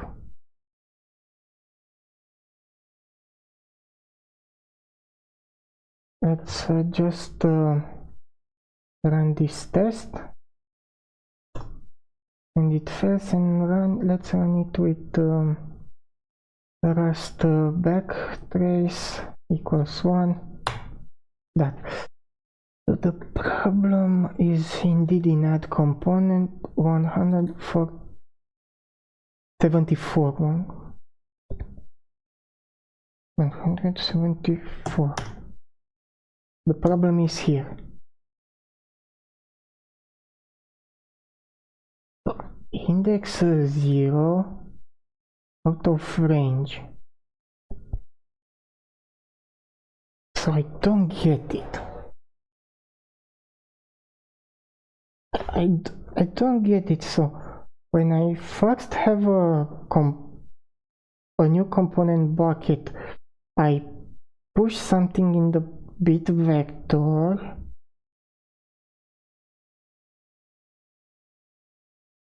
I push something there. Essentially, when I create a new key in our component bucket, I push something in the component map. Okay? Then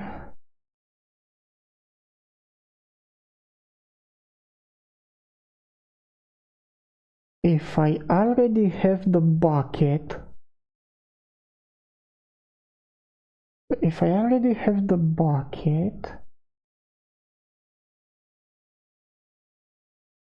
I should have the position there set.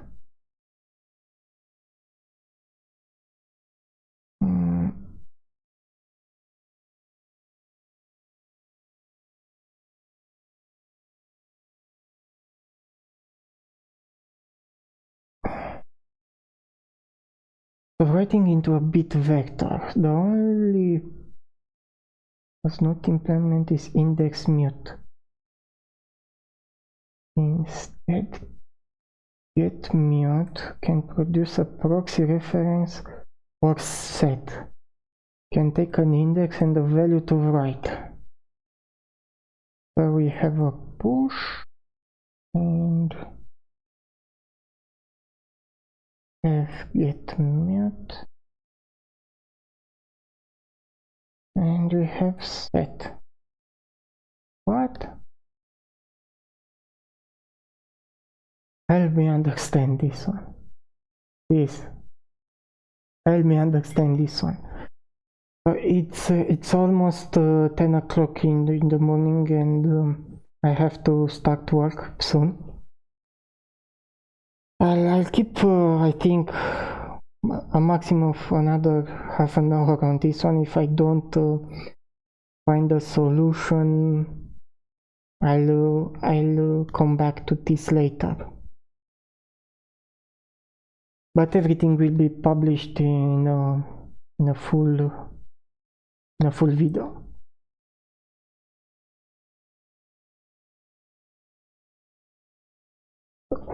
We are doing exactly that. We are creating our bit vector. We push something in the vector. Well, we push a 2, but we can also push a false. So we push something in the vector, and then later we do this.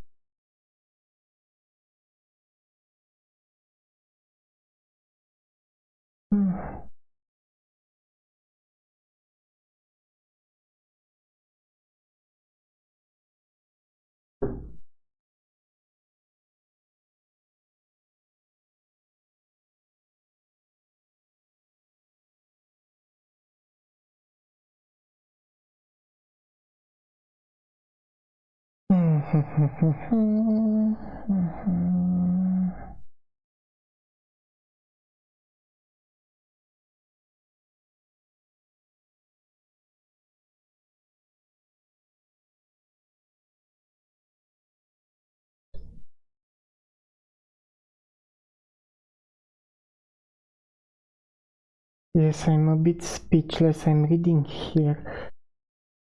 With capacity, so in particular, we may not allocate a buffer using with capacity, then use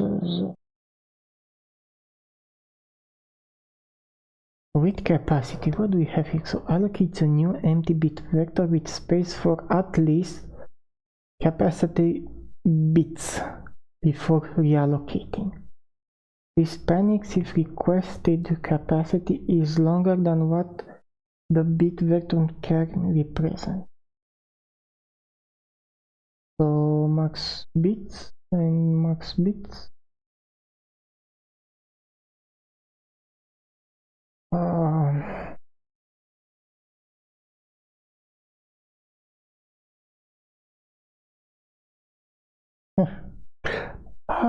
Wait a second. So bit slice is 0 index. Oh, okay. Largest possible index is 1 less than this value.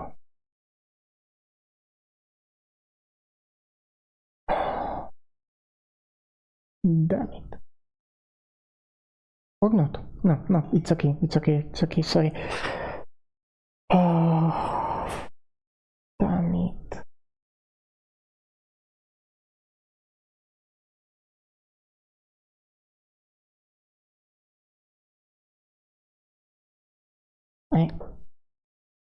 I honestly don't understand what are we doing wrong.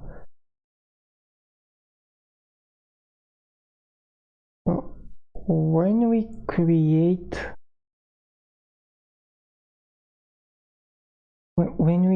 our entity record occupied records, we keep track of the index of the column. Here's the problem. So we create this with the default yada yada. Yes, we need to to do with capacity, and the capacity to be the number of keys. So self dot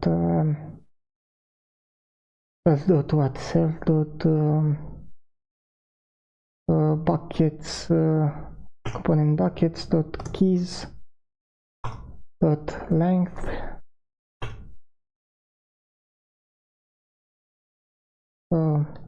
BitVec capacity, and I'll have it here. I'll define it here. So let BitVec capacity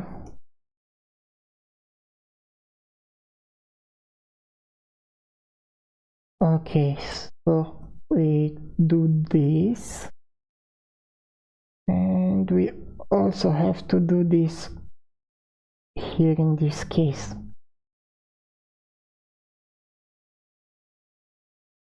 Okay,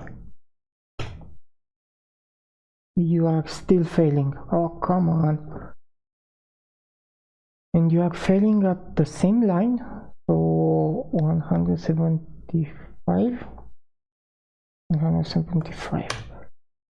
the same line. You bastard. So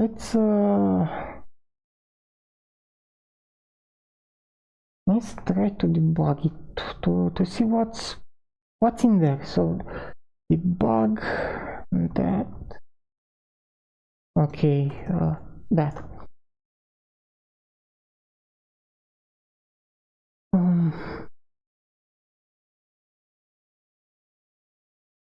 So a new size order from address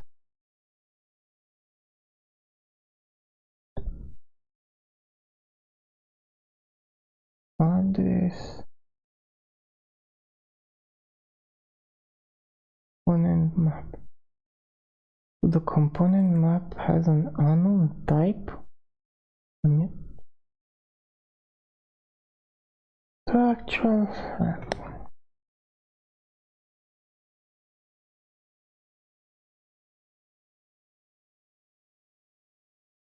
okay.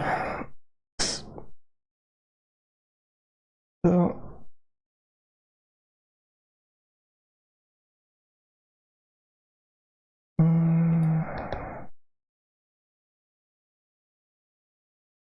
so if I do this here, so if I do BitVec equals BitVec new, well, default, okay, not default, let's go with capacity. No, I'm the dumb. Remember what we did when a new component bucket must be allocated? Let's go to that. So add the component. So here we initialized our vector with the required capacity, but then we pushed default values in the vector. We need to do the same for the component map. Yes, the same thing. So when we create those where are you? Those occupied so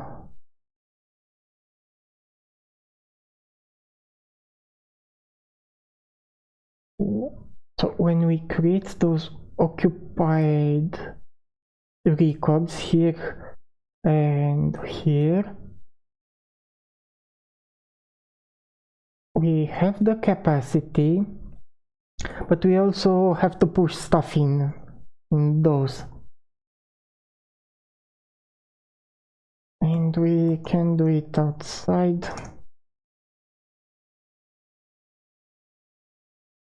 So we do let mutable component map equals to that, and I'll do a for in for how long, from 0 to the number of keys, so from 0 to the capacity. Yes, we do that, and we do component map dot push, and we push false because by default we don't have any components set. We have that, and now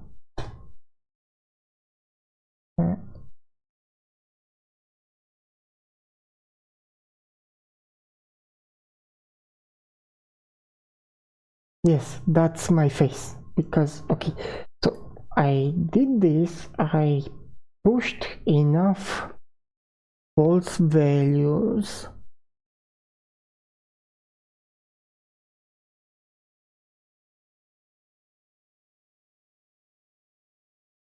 I pushed enough false values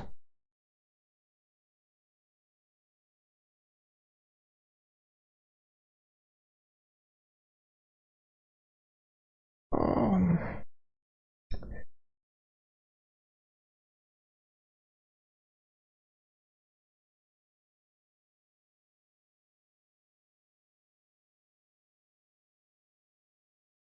so I pushed the false values and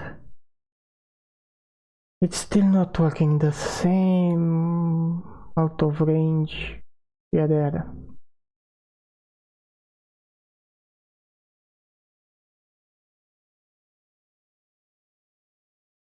I'm curious, what's the value of our component map here? So debug component map. Oh yes, I need to borrow you. So our component map is 0? Really?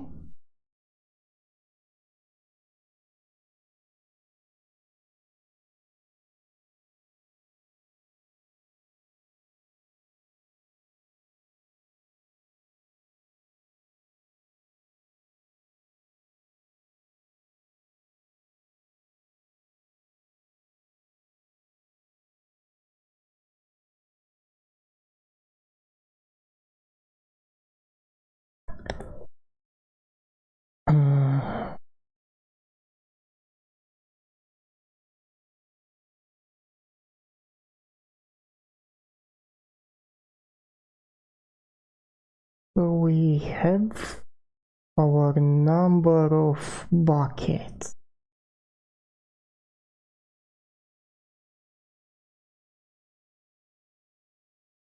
So we have our number of buckets.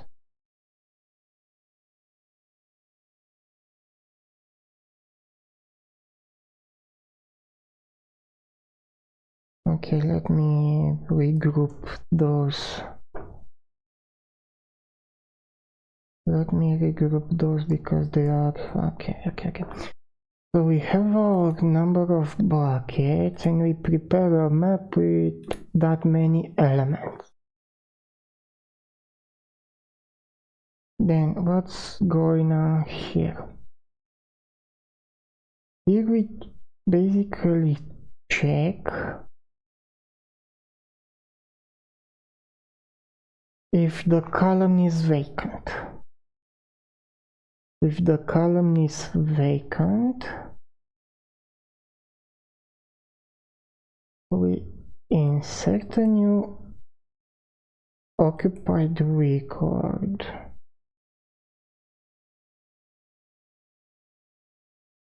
And we remove the old record. Okay, until now the logic follows.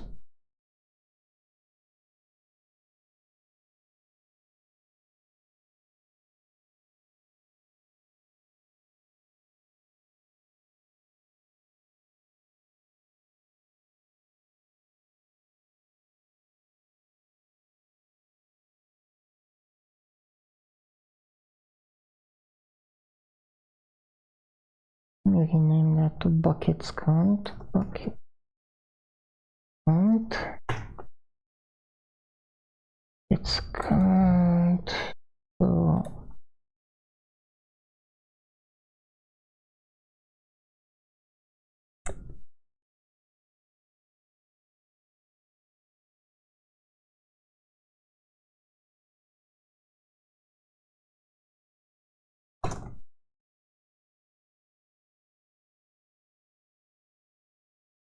oh, okay, no, sorry, here.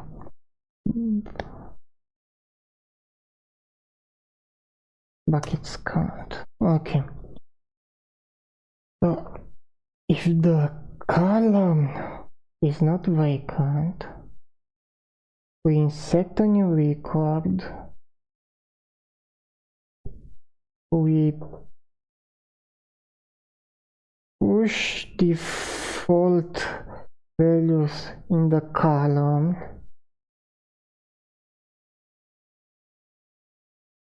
of course the component map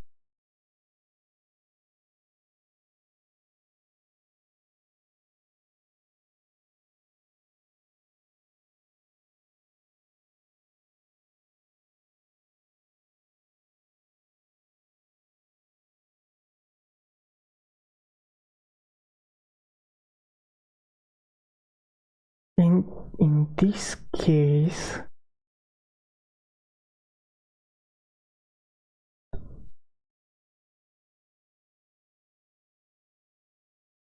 no. I was thinking that I have to do an additional push, but we don't add a new component here. We just create a new entity.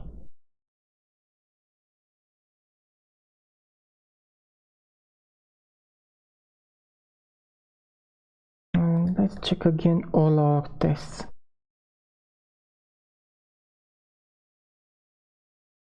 We test add the same component to multiple entities. This one fails. But when we add different components to the same entity, everything is okay. So let's debug this one a little bit. So when we add a component,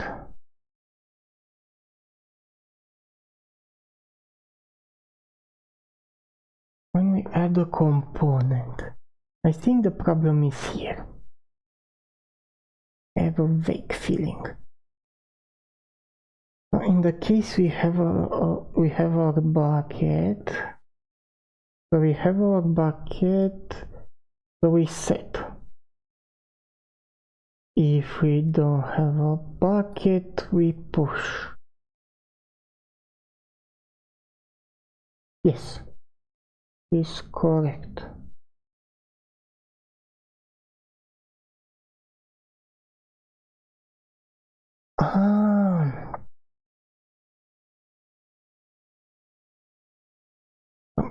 Here's the thing. So we add a component. Only. So we register that we attached. Here we register that. So I know what's going on. So we have a bunch of entity records. We have a bunch of entity records pointing to all those columns. Okay. Now here when we add a component, especially in this case when the bucket was not ever set, especially in this case. So for this particular entity, we set that we attach that component to the entity. But when we have more entities defined in our ECS, we also need to register the the fact that the component is not set for the other entities. To do that, I think it's a bit tricky. So let's think a little bit. Or actually, not quite, because we'll do this. We will do this. We'll self.record. So we'll get the if we get a mute, values mute.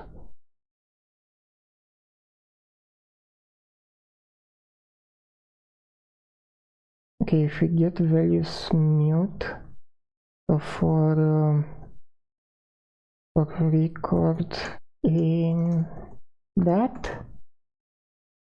Okay, so for the record in that, we go record dot what dot component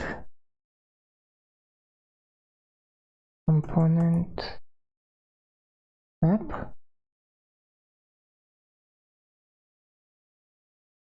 No, if let record entity record occupied and we care about the component map, we ignore the index equals with record. So if we are in this case, we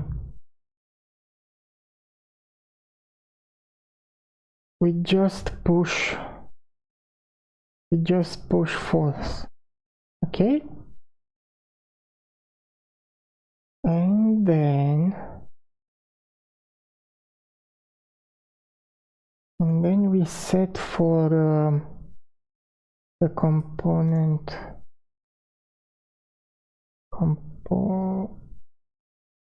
where are you? This one, bit index. So the bit index is only there.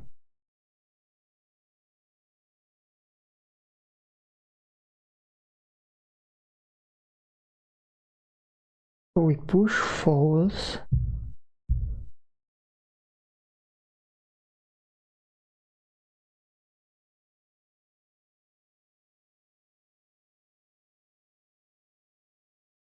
This capacity refers to what? The bucket capacity. Now I'll rename this to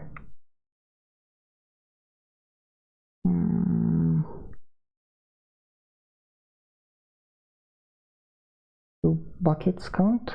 No, entities. No, I'll not rename it. So let's solve this one. So for all the records that are occupied, we push false. And then at the end, for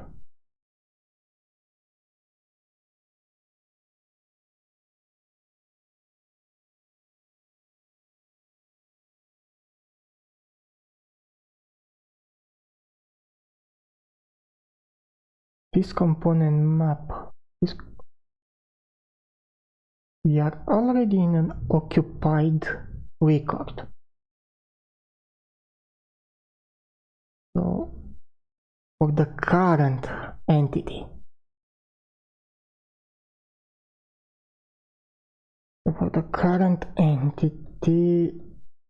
we can set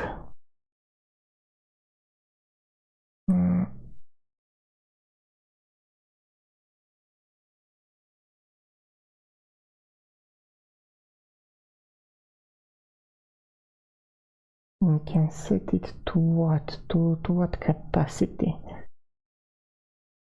To buckets. Bucket insert bucket mute. Yes, we can set it for buckets dot is dot length -1 to 2. That's a mouthful.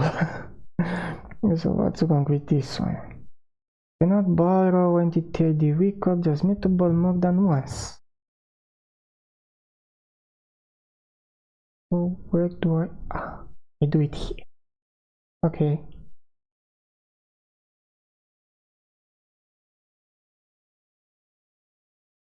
I need to find another way.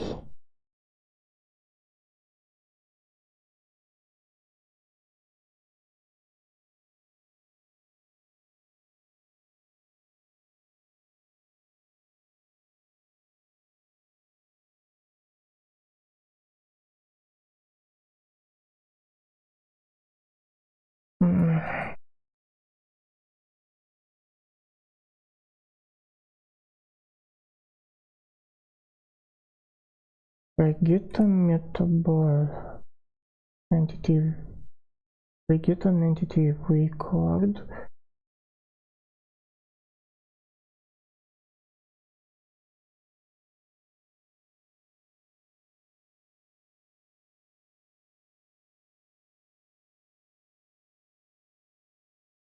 We need to get it out of this if block.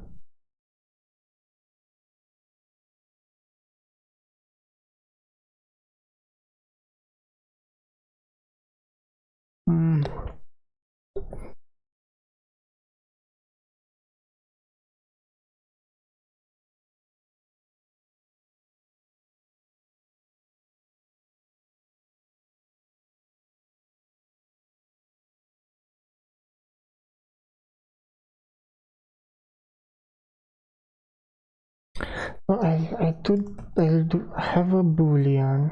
So let is new component added. Initially this one will be false.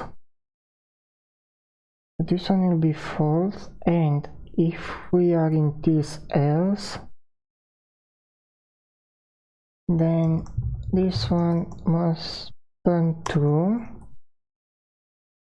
Let's mark it as mutable. We mark that as mutable, and then we select this. We move it out of the if, and we do if self, not self, but is new component added. We do this stuff. Okay, the component map is no longer defined.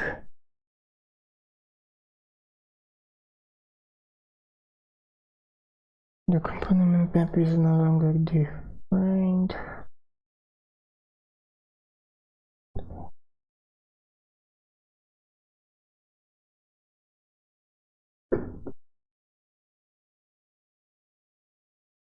I'm so close to fixing this. I'm so close.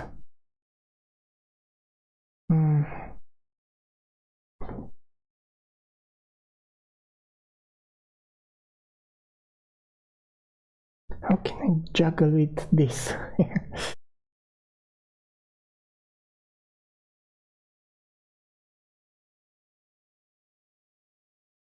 Instead of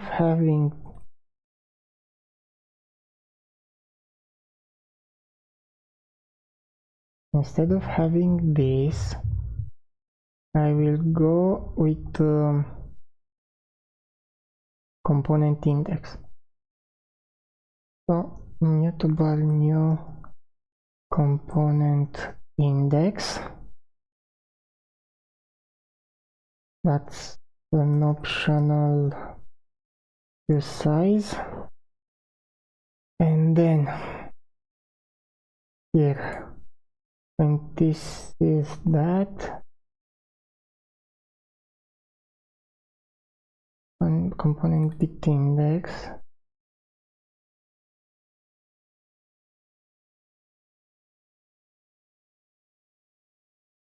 So we can compute the component bit index outside of this if if I'm not mistaken.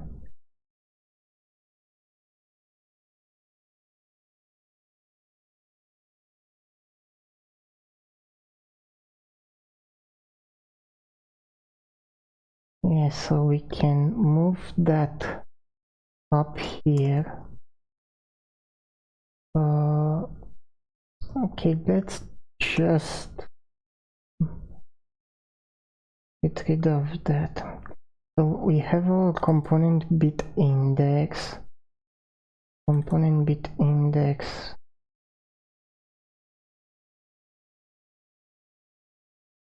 That our component bit index. Unwrap or else what do? We do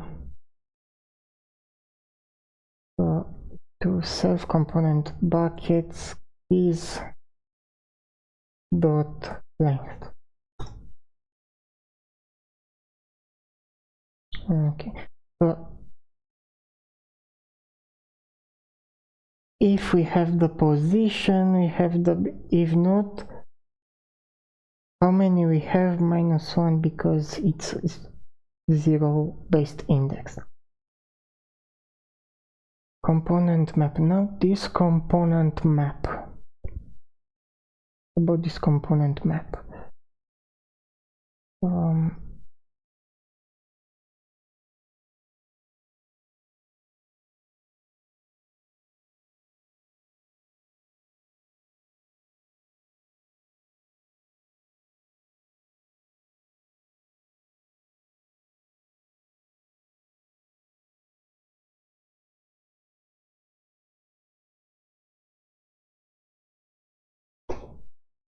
How do I set this for the others?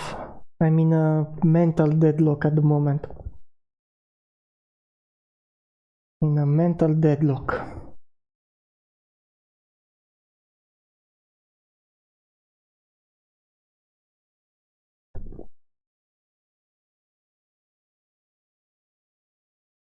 So we go for all those new, so we push in the else case. We need to push a new bit in the bit vector,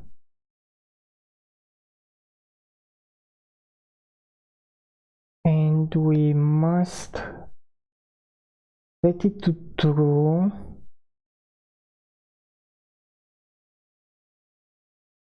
only at this component bit index.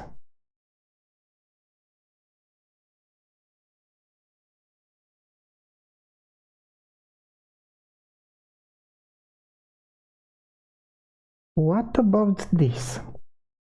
We do an entity ID records values mute, and we enumerate, and now we have an index and record, and here inside this if we do this,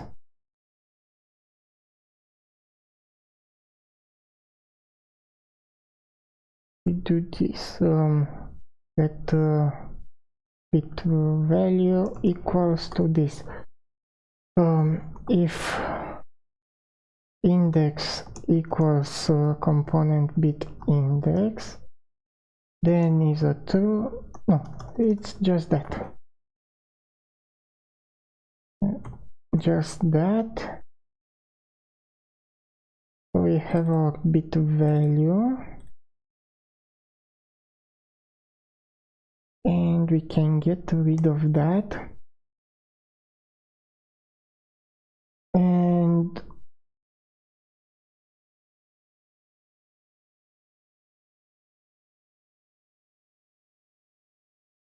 I think we can get rid of this. So let me check let me check. So okay.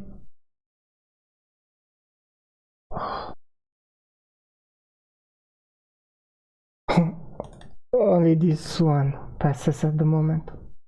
Yeah, nice. Nice, not nice. Because we don't need to go through the values.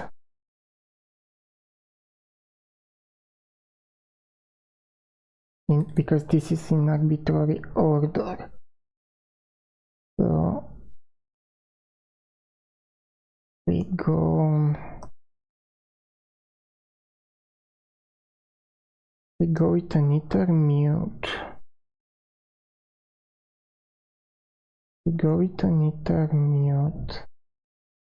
And we get an index and a record, and we need to dereference this index, and we push some stuff. The same problem. Oh, come on. I'm getting desperate now.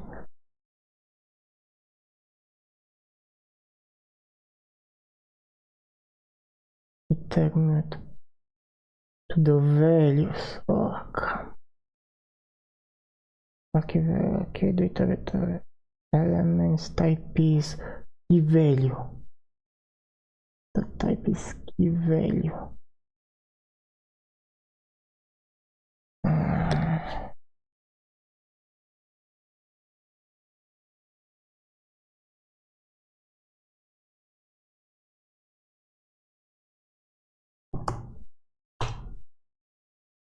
I iterate over the keys.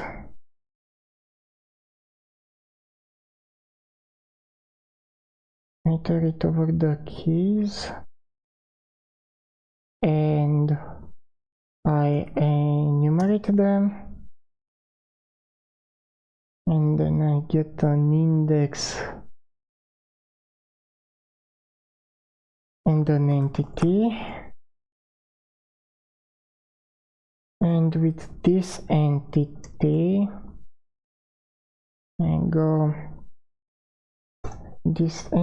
I go self.record entity ID records.get mutable entity. Do we have there? Okay, we need to wrap this in some.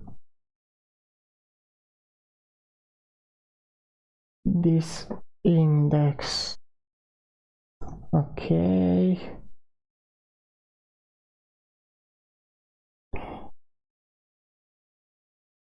Now this is immutable borrowed.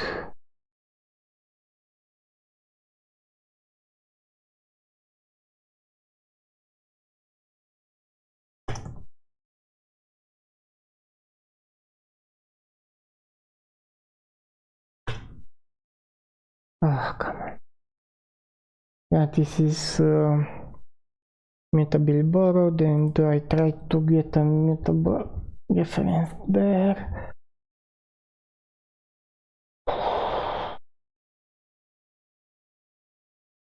Honestly, this is a mental deadlock.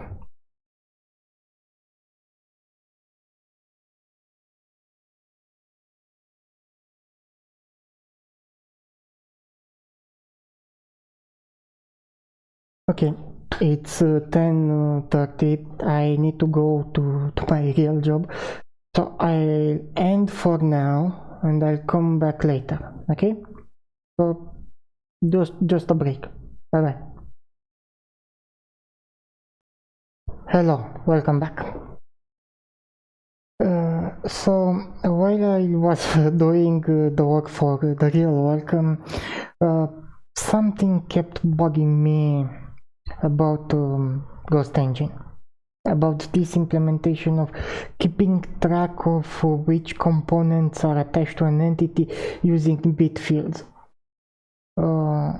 At the beginning of this video, I mentioned, at the beginning or in the middle somewhere, I mentioned that we should use B2 maps instead of hash maps, because the keys of the B2 map are ordered. In my mind was that the fact that they are ordered as in the order we push the items in the map. No, they are ordered as in sorted. And one of our problems with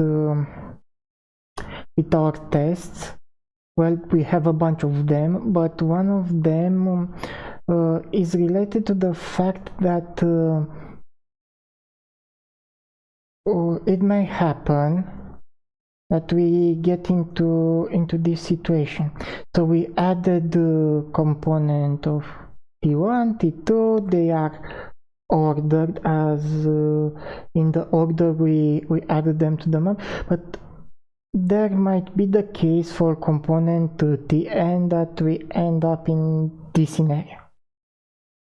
So because of this, of course, our maps are going nuts, and we can no longer reliably keep track of which components are set to which entity record. Because of this, we need to implement ourselves a mechanism to keep track of this. And what I have in mind is this. So our entity record keeps the bit field that says I have component T1, Tn set, but also we will keep at the universe level a map from the type IDs to a bit field, but this bit field will be a map. So for the first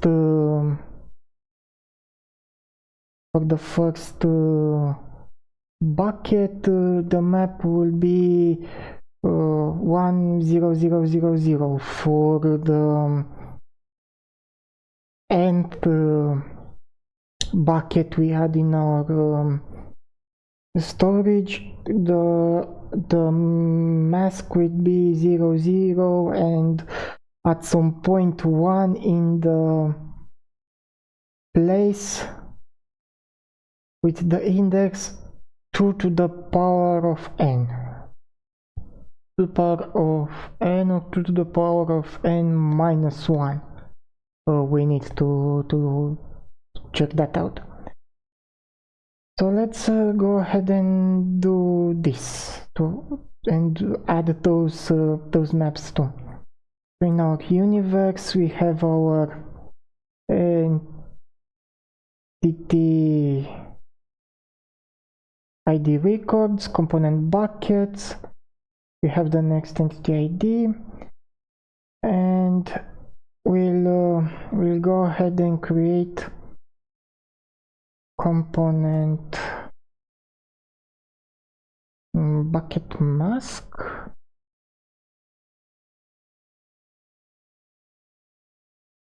Component mask. Masks in plural. So this will be a hash map from type ID to a bit vector. Okay, and let's go and also change these component buckets from a B3 map to a hash map. Okay, that being said, let's get rid of that. Okay, so we have those component masks.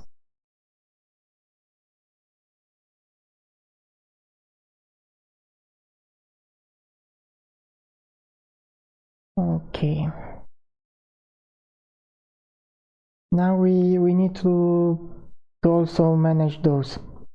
So we create a new component mask when we create a new component bucket. So this is at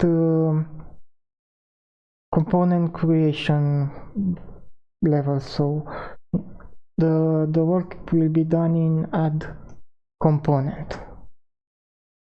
Okay. Let's delete this, and now let's think a little bit. Actually, I think I will just totally ignore what we wrote until now and think a little bit without the whole code interfering with us. So when we add a component, we get an entity ID. With this entity ID, we want to get two things. So let's move that down. Or you know what? Actually, everything besides the type ID will be considered legacy code. So with this entity ID, what do we want?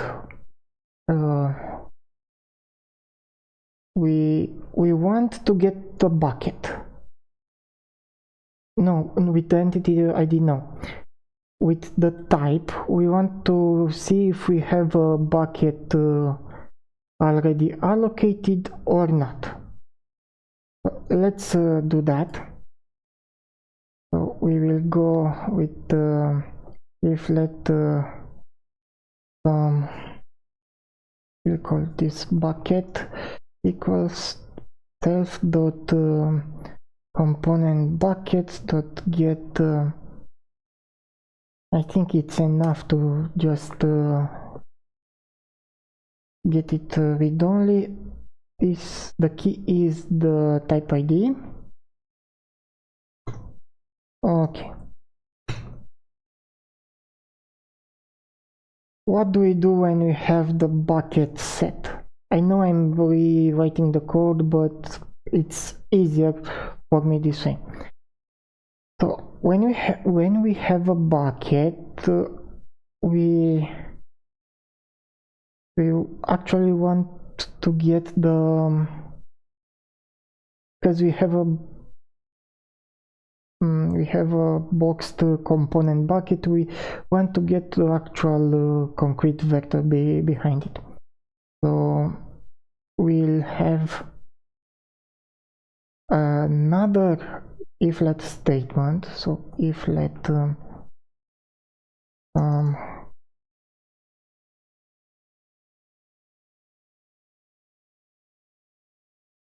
okay, I put the mistake there. I'll call it bucket 2, and this must be equal with bucket dot as ref dot downcast ref, and we downcast it to a vector vector of t. Okay, so if we have that, of course it formatted and bring back the whole code.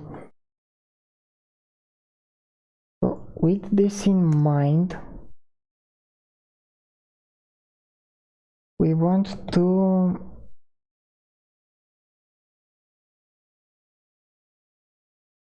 to get the entity record, and for the component mask, I think I called it, is where are you?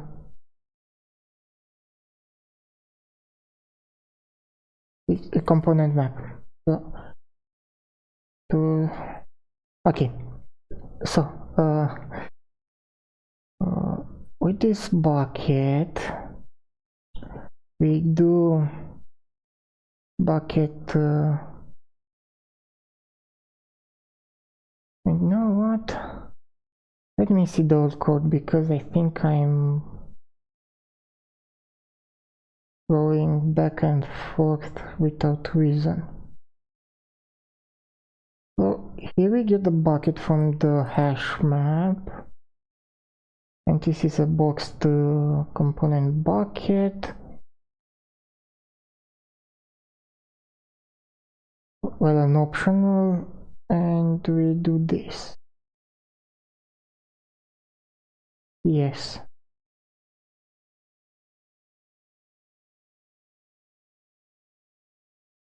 And if we have this, we do the other thing. Okay. So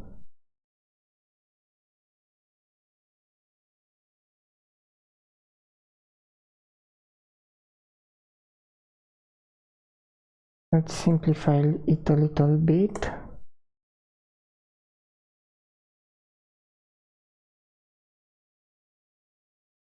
The bucket, and we need this index.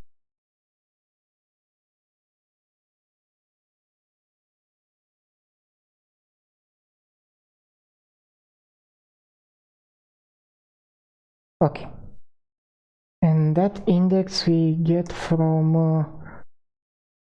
our entity record. So we do if let record, well, this will be an optional, so some entity record of type occupied. We want the index, and I'm not sure about the component map at this point. I'll just ignore that for now, and this will be self.component record entity ID records that get, again, read only for now. We'll see if we need to mutate something in there.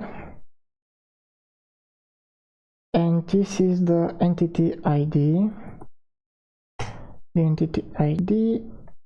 and that's our if statement, and we want to go at the index in the bucket at the location pointed to by the index, and set the default bucket. Yes, this bucket is read only, and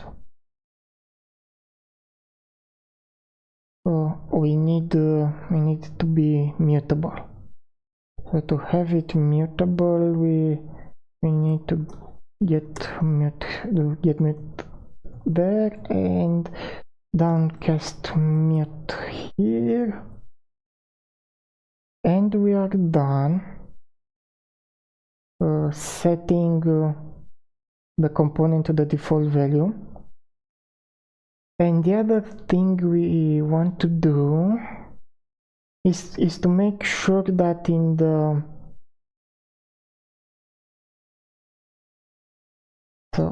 inside this if we'll work with the component map.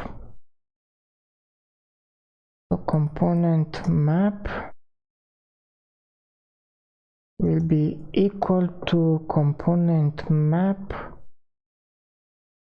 or, and here we will introduce the usage of that where it is universe of those component masks. Okay, so bear with me for a few more minutes. Ooh, what am I doing here? Okay, jump there. Here, okay, here. So we want to OR that with component mask, the component mask, and the component mask is equal to the component mask component bucket, no, not there, but here inside this if even, the component bucket is equal to self dot component masks, it's not bucket but mask,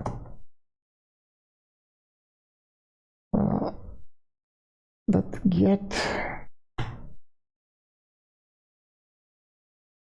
for the type ID.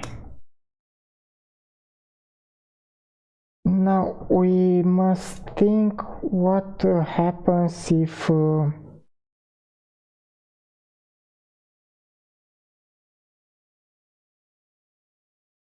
this mask is not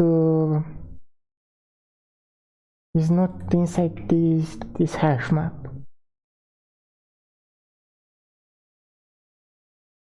Now, this should exist there because here when we allocate a bucket for a new type ID, we will make sure that the component mask is also set, and if it's not set because reasons, we want to be notified about that. So I'll just do unwrap. Okay, nice. Now let's see how we can order those bit vectors. A bit vector, no implementation for bit vector. What if I dereference? Not dereference, yeah.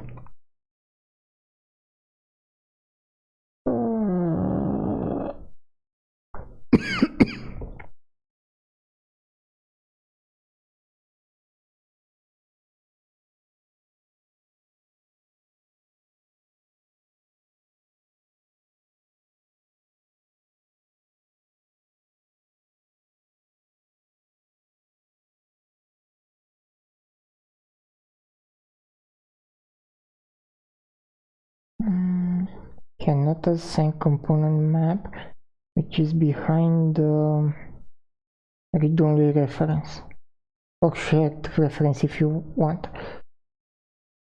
Okay, so this component map is from here.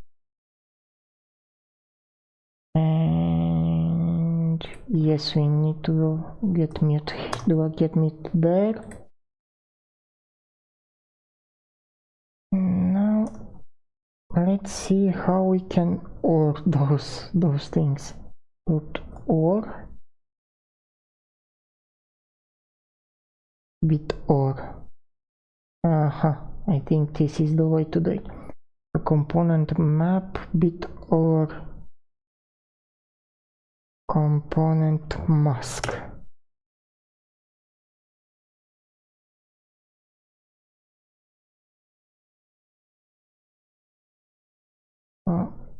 Cannot move out of component map, which is behind the mutable reference, move, which short.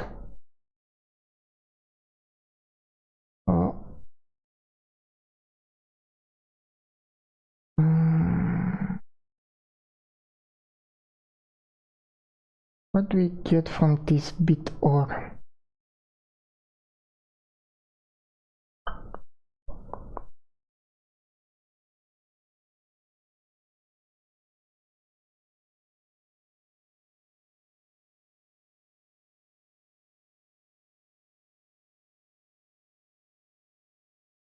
Okay.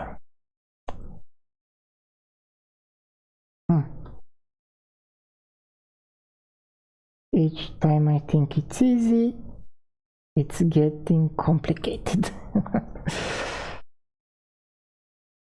So this component map, yes, this is a component map. So let's clone it. Perfect.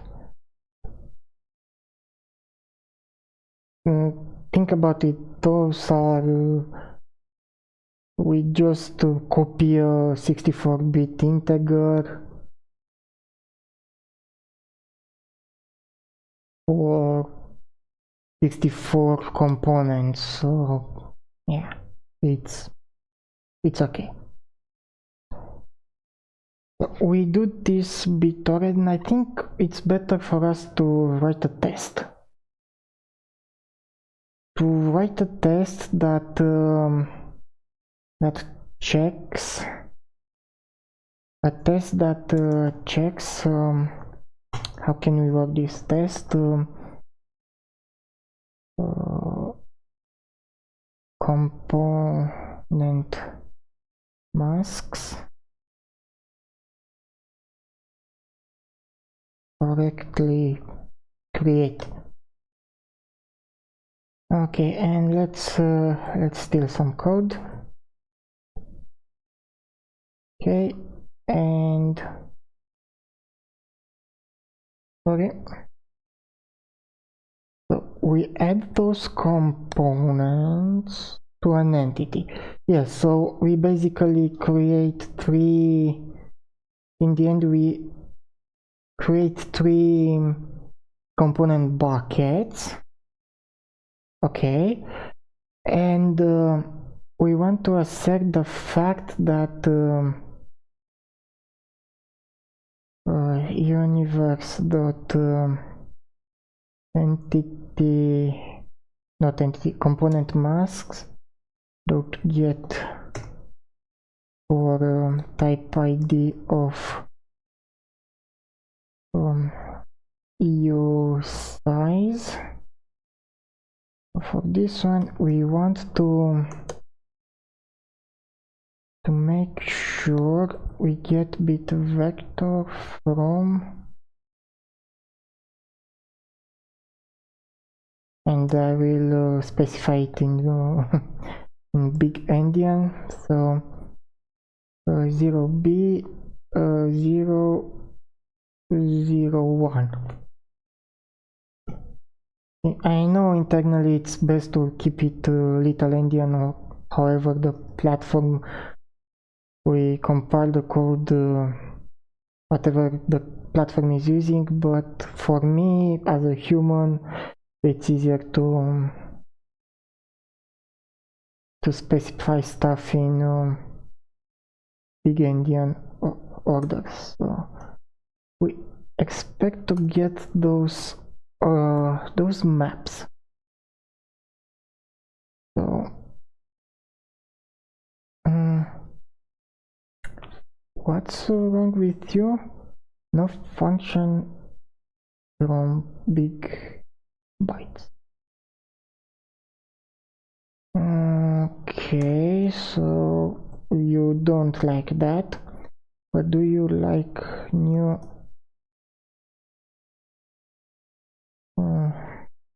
from bit slice from element? Come on.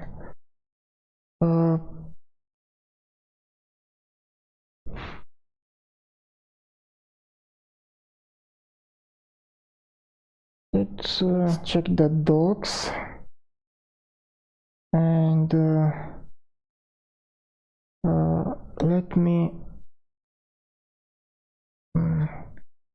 I just remembered something and I need to take a note. Sorry. Okay, go away. This one.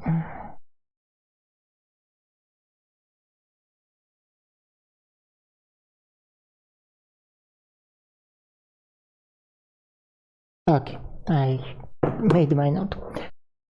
So we have our BitVec. Let's search here from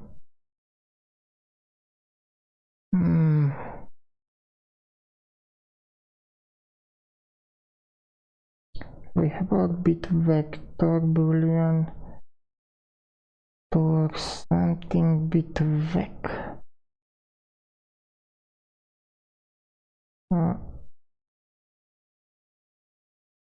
It mute.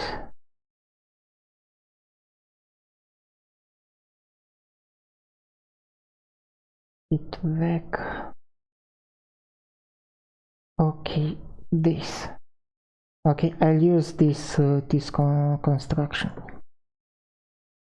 Coming back to this, I'll use this construction.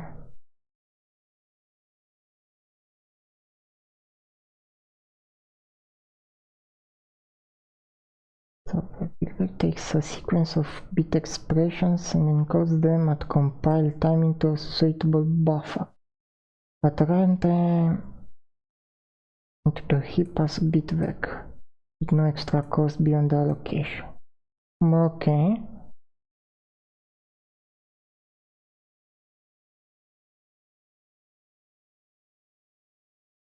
I'm not sure this is in big endian or little endian order.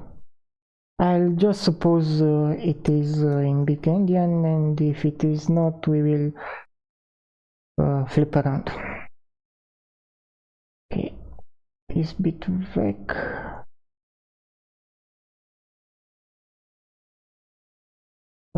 Zero, 1, and 1.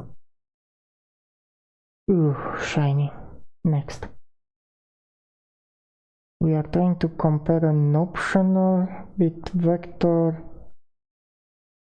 to bit vector. So we will unwrap here, unwrap, unwrap, and unwrap. What else? Can't compare.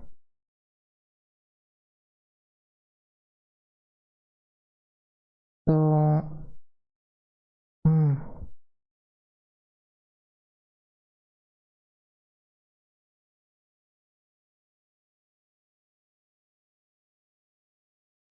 okay. What if I do this? Okay, it's more readable like that. Perfect. So we are accepting that we get those maps, and another thing we want to accept is the fact that the length of the bit vector is equal to how many components we have added in our ECS. So give me that, copy, paste, and we want to set that the length is equal with what? 3 in this case. Perfect. We can get rid of not of that, but that. And let's focus on this test. So let's focus on that. We get problems. Why? Because we unwrap a non-option universe line 385. 385. It is here. Because yes, we don't keep track of those things.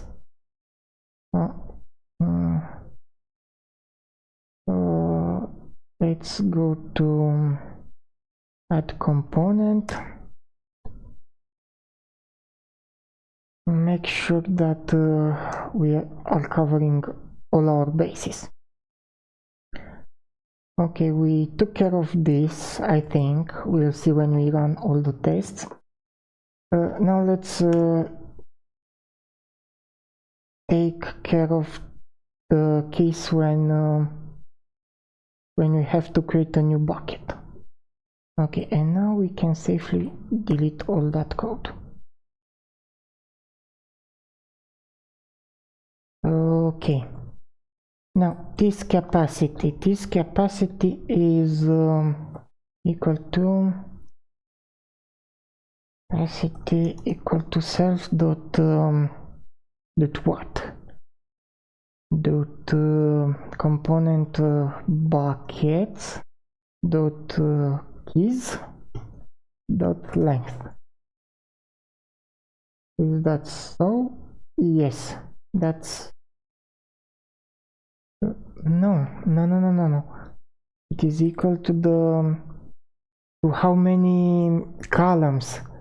So we need the records. So we need the entity ID records, the keys, and the length of this. Okay, and we push default values. We save the bucket in our hash map. Next, what do we do next? Next, we need to get all those component maps, not those component masks. Need to get all of those and to push a new bit in them. So let's do that. So for component for mask, or let's be verbose for component for mask in self.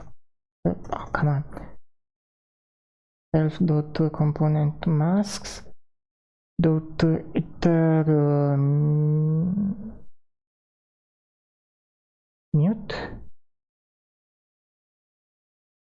or values. Well, values mute. So what do we want to do here? For all the existing component masks, we want to do component mask dot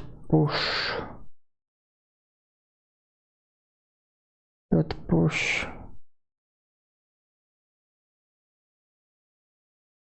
false. Okay,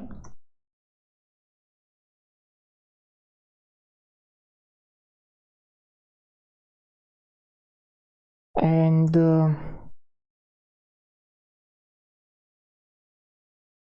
we need to create a component mask, so an entire bit vector for the bucket we just created. So component masks dot insect type ID, and here we go like this.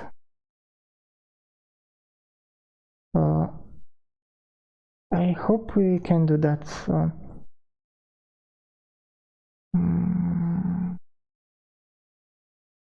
I'm not sure we can do that. What I had in mind was to compute through to the power we needed, and no. What we can do is to have let's call it new component mask equals to bit vector new, and in here we need to push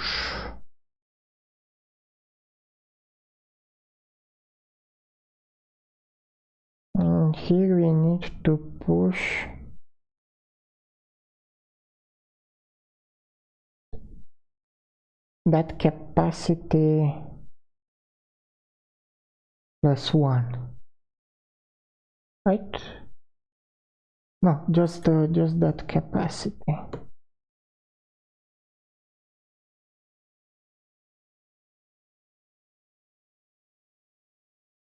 No, no, because those no are the components. So we need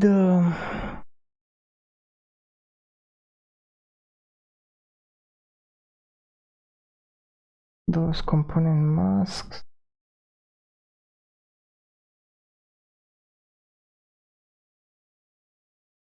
So for in 0 to self.component buckets dot length. I think it's enough like that. So that we just do new component mask, just push false, and then we set to true the bit allocation to the power of this.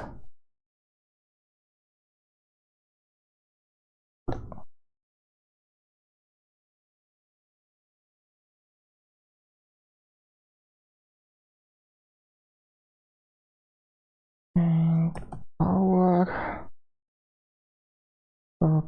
of what?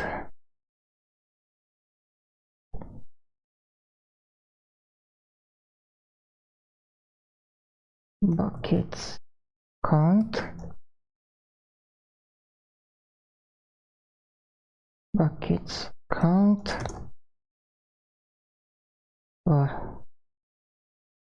It's count self.buckets dot length.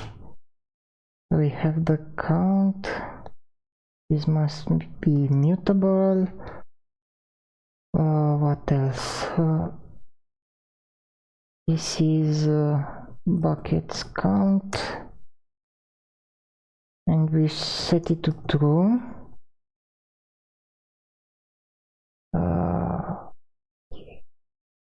Mismatch types, expected use size.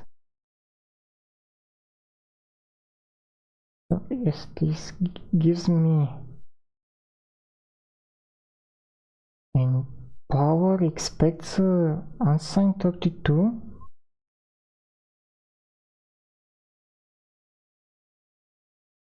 What?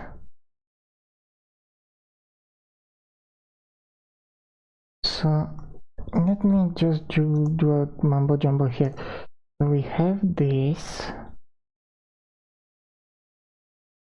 We have that. Not that, this. Okay, A is use size. And power still wants an unsigned 32.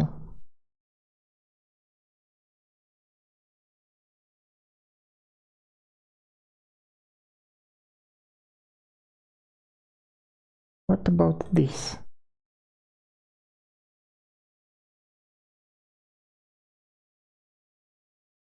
Oh, come on.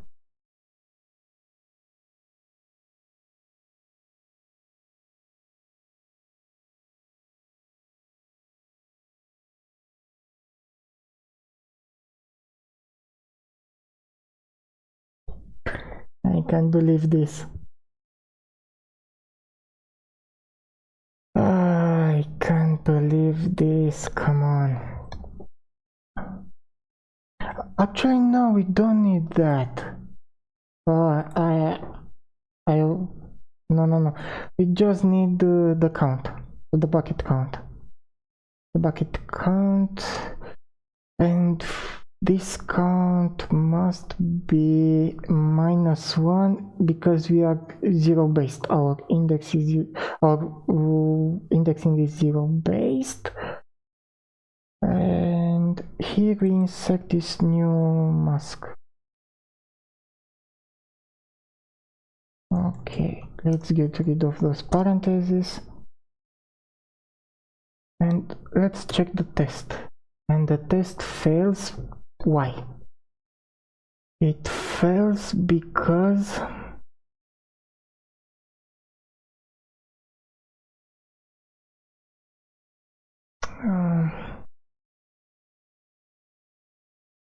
so left is equal to, okay, so 3 bits, okay, the capacity whatever, and we have 1 0 0, and the right side is 0 0 1. So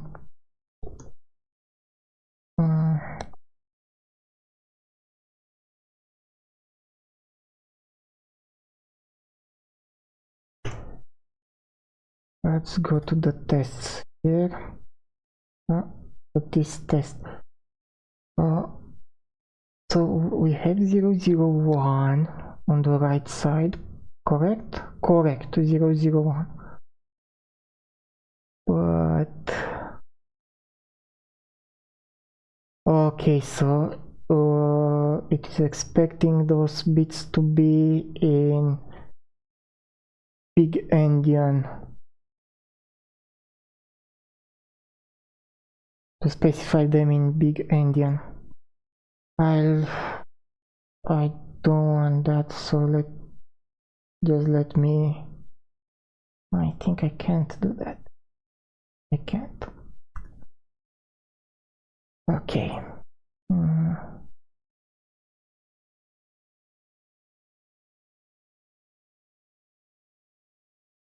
Okay, let's just put them the way they are expected to be. Okay, we have still problems, but the problem now is at which line? 383, this one. So in this case, yes, I'm the bad coder, so F32, and here we have the unsigned 32 integer. Perfect. So we create those masks, how they are supposed to work. Now let's focus on this scenario. With that in focus. Okay, everything goes to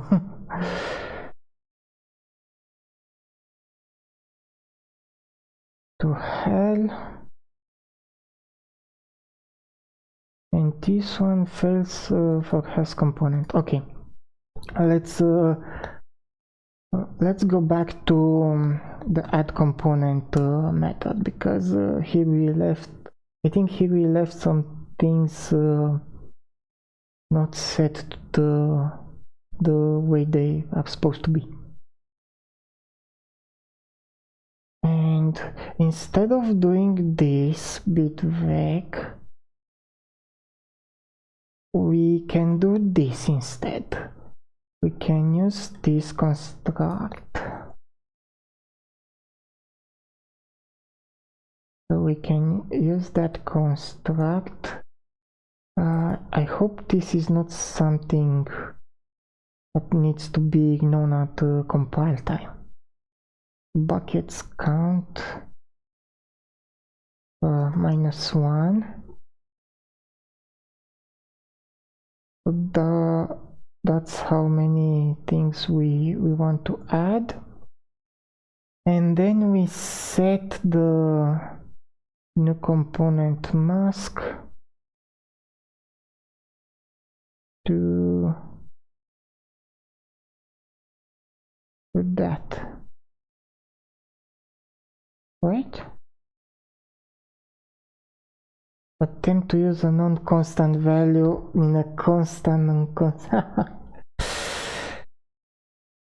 Okay.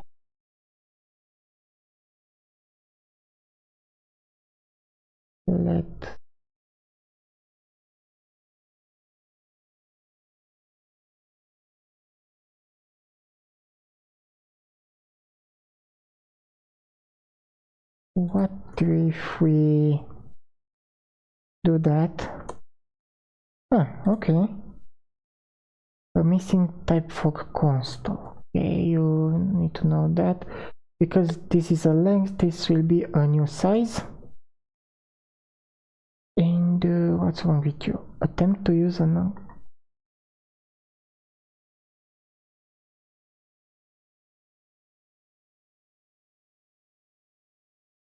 consider using let instead of const. Yeah. So we can't use this construct, so let's go back to our code with for loops and so on.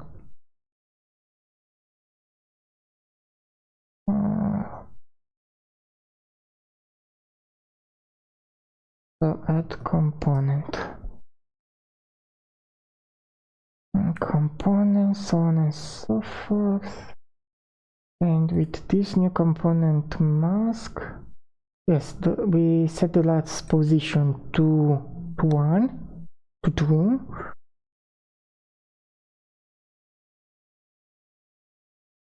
And here we do nothing. So here we set the component map inside the record to this. And here we also want to do this, basically we want to do this. So let me copy this if statement and just do ignore the index,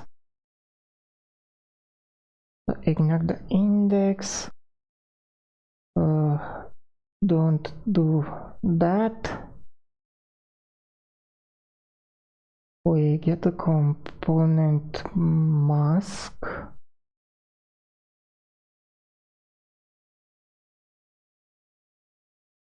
Okay, so let's see.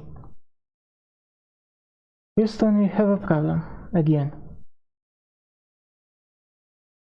A section 433, 433, 433. This one fails. So has component fails. Okay. Has component. But the one from record. Yes, the one from record fails. Okay, let's see why. So we have our component, have this, and we get our component index. Well, you see, instead of getting the component index here, we should get the component mask.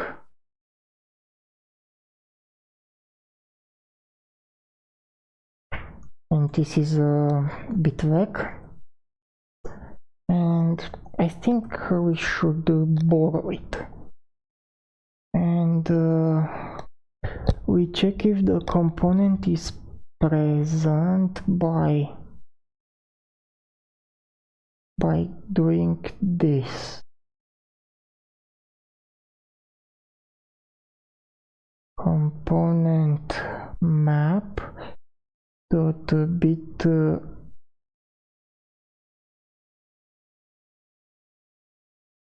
and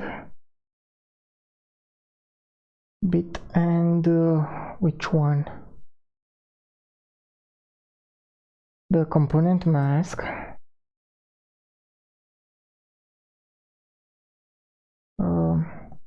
Different than 0. So if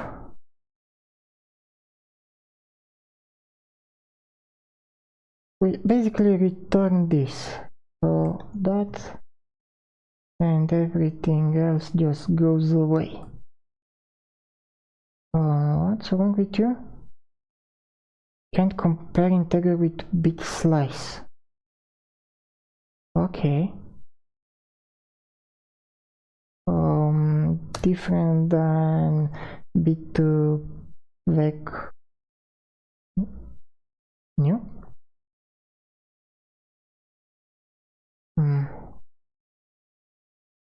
Oh, come on, you piece of work.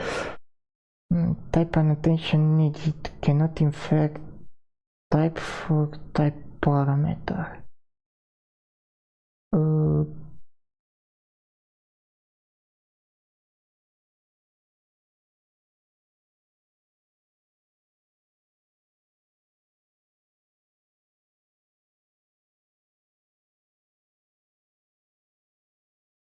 So let's define those. So use size and lsb something something. Okay, what else? Cannot move out of component map which is behind the shared reference, yada yada. Okay, if we do like this and compare BitVec references. Let's see if we have some helper functions here. Equal. Yes.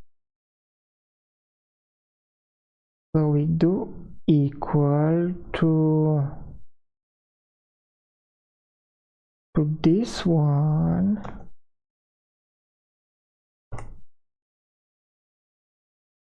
And we just negate the result.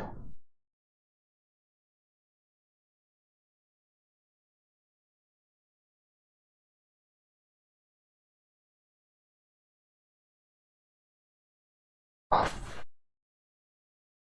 crackers.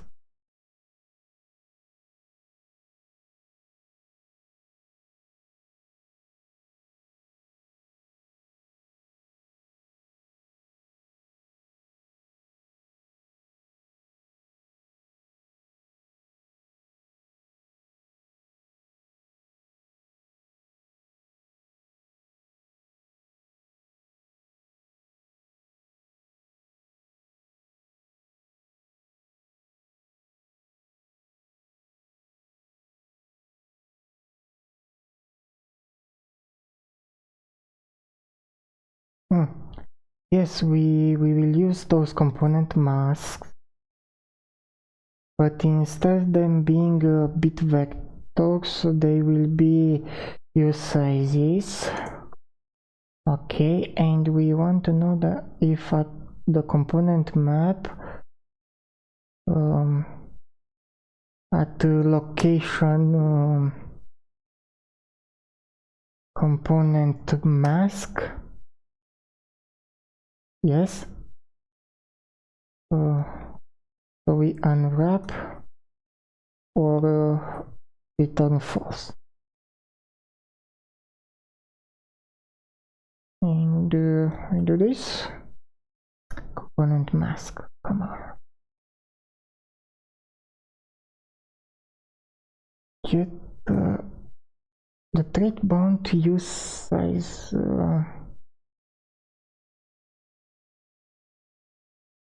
Required by no certain. Oh, okay. And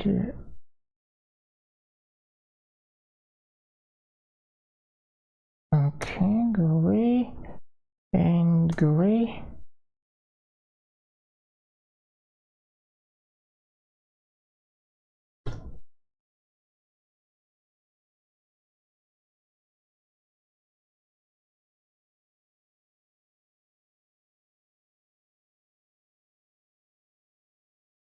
Okay, my friend, now you should be satisfied.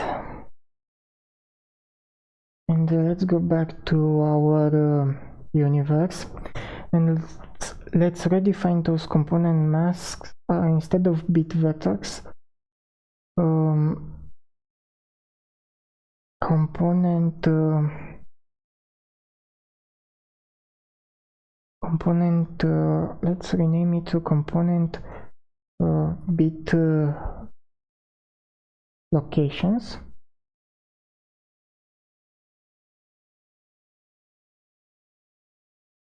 So let's go like that. Component bit locations, and instead of BitVec use size. And let's check first the other test. Ooh.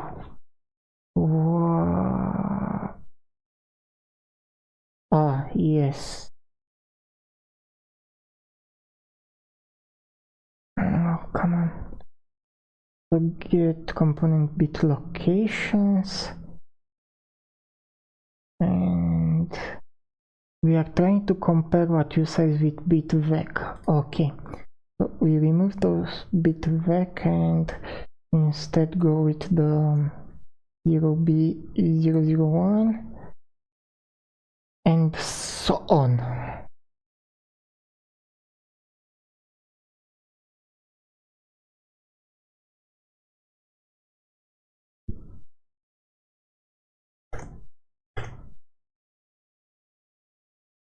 Oh, come on. What's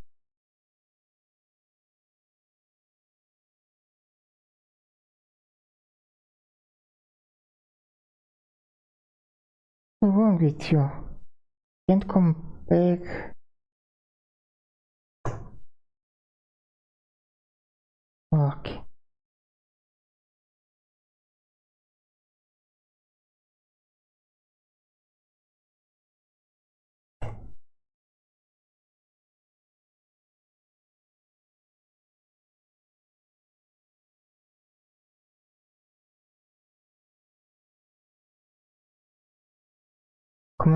Should we better have them component map locations, because those are signifying the location inside the component map. Yeah, let's go like that. Save everything. Okay. Line 199. Okay. So for this one, component map,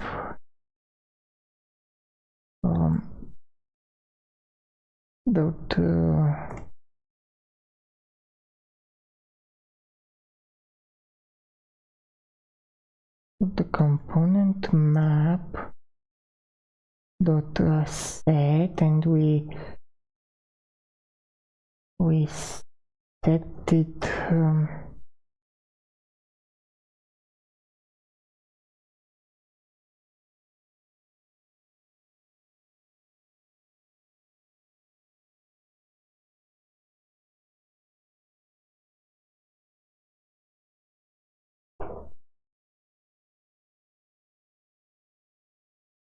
so this will the new component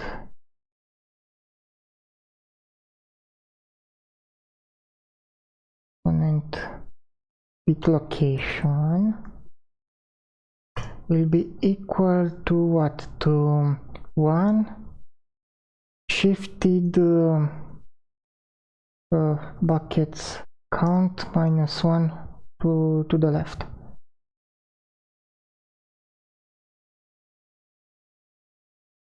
We don't need that anymore.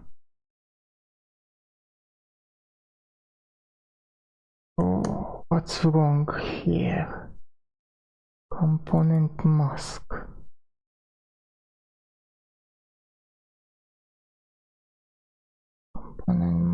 Component mask. Okay, we don't need, oops, we don't need that, so that goes away.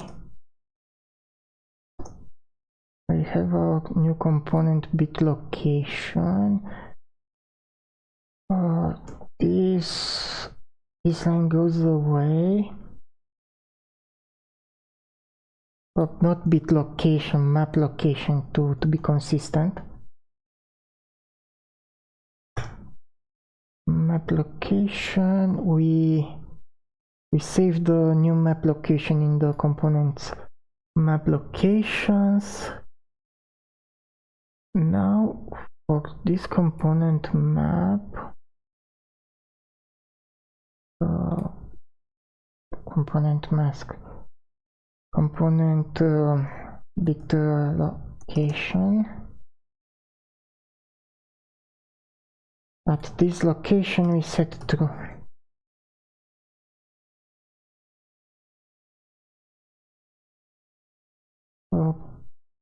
What? Use size font. Okay, do that. What else? 166. 166. Okay, what do we have here? So in our component map we want to set a component mask, component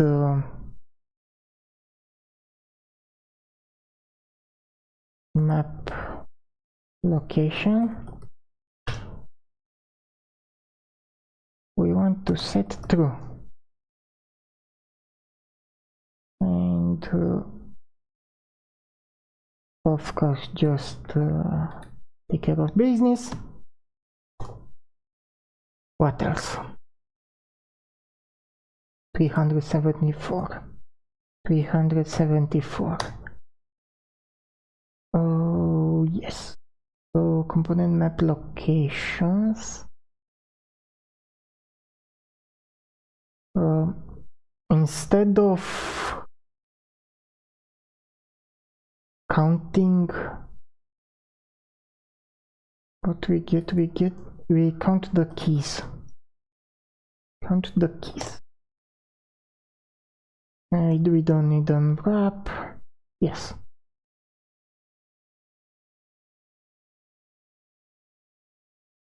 Now what's wrong? Add component 199. 190. 90.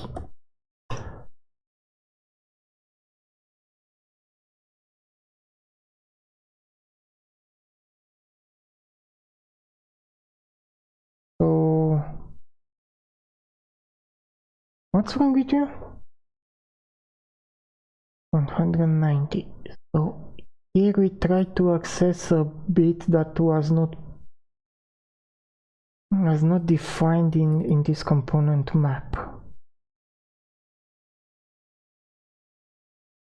So we might just do a push here. A push, ignore that. Push a true, we don't need that. And we don't need that. But we need that.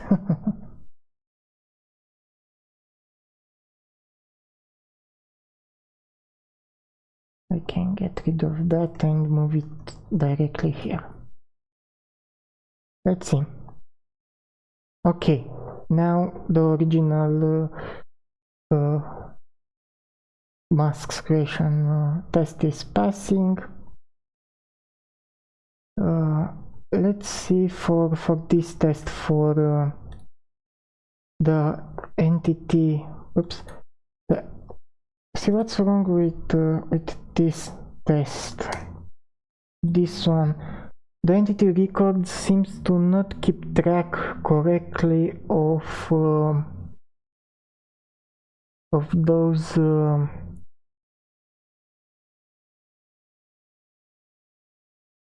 those components. The problem comes from has component. So from here. So the problem is here. So we have this has component, and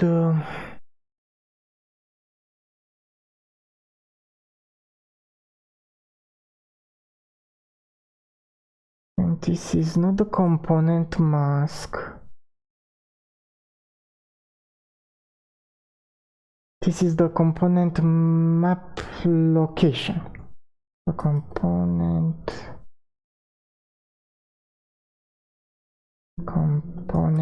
map location, and we take that one, we put it in there. Ooh, no, this one goes there. Okay, and because those are component locations, we go for component map locations, and we get what? We get the value for this type ID, and we unwrap it. Okay, so the same stuff for both F32 and I32 and F32, of course. So what's wrong here? Oh, okay. We just dereference that, and again here.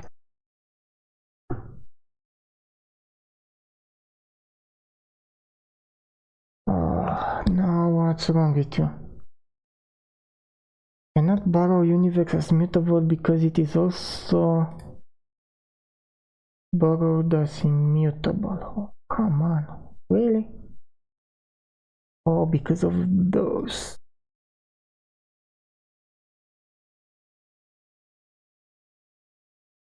Okay, so let's just do it here like that.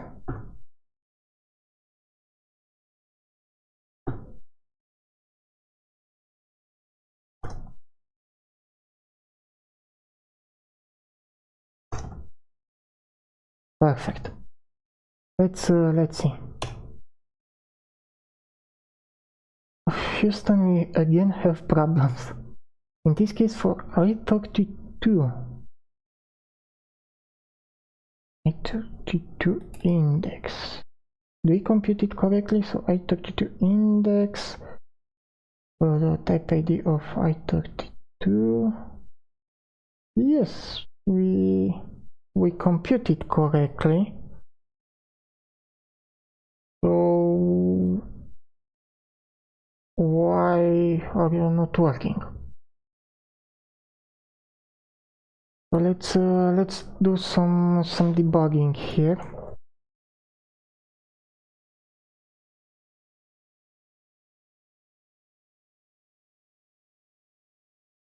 We debug come on. We debug what the component map, well, not actually the component map, but the slice view of it. Bit slice. Okay, we debug that. What else? The component map location.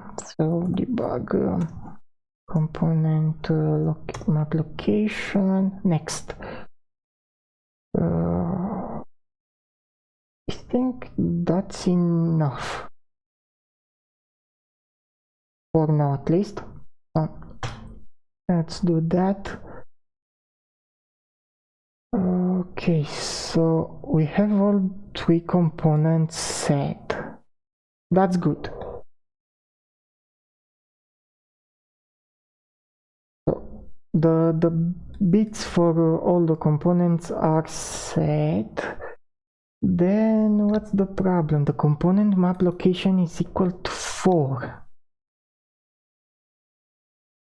Okay.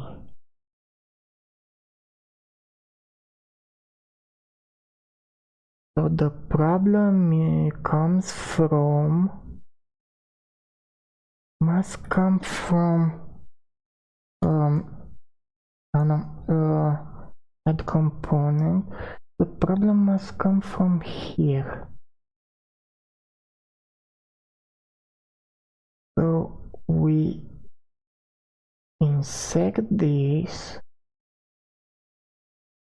one followed by so many zeros.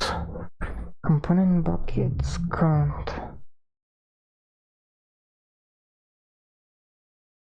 So why do you get 4? The location. So for the location you get 4. Oh yeah, and in 4 in binary is 100.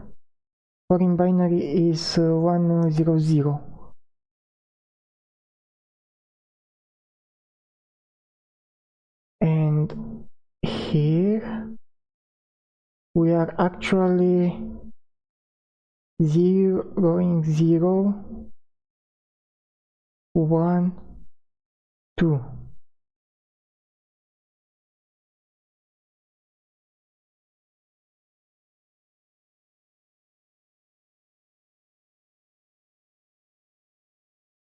Do I need to compute these two logarithms?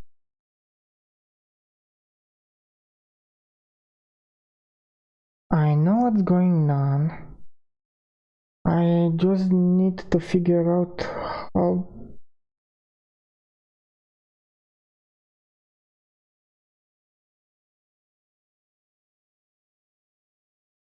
to deal with this.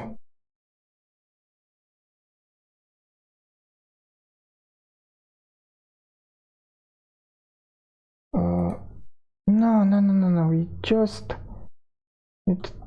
We just push that.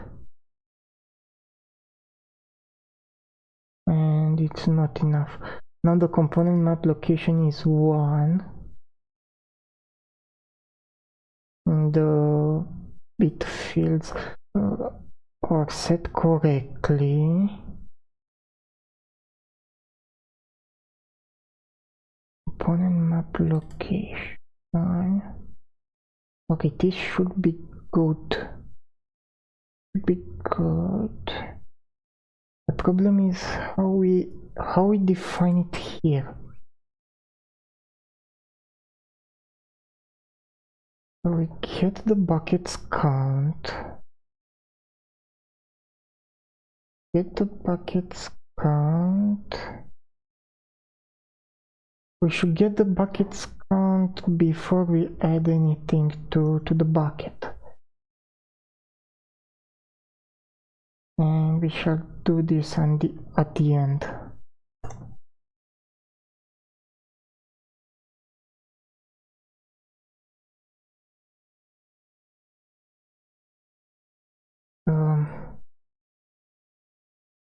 I'm no longer printing debug stuff. Attempted to subtract with overflow. Okay. So no, let's go back and actually subtract this one here. Okay. Test component must correctly created.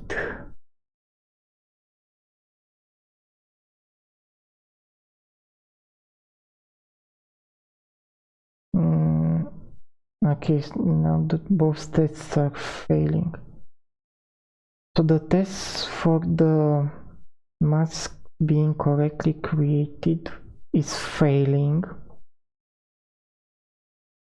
Is failing why? It's failing because, yes, because they are wrong to begin with. Instead of doing those masks, we just go with 1, well, not 1, but 0, 1, and 2 as the positions. The locations positions. So that passes again, and this one for keeping track of the components is failing. But now the failure is much easier to track. Because we do this, we have our bits. We have our component location set to 1. I don't know exactly why it is set to 1.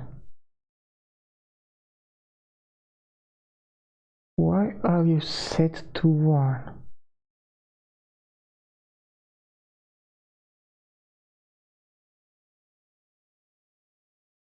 Component location set to 1. Well, yes, because it's 0 based. Okay, I get that.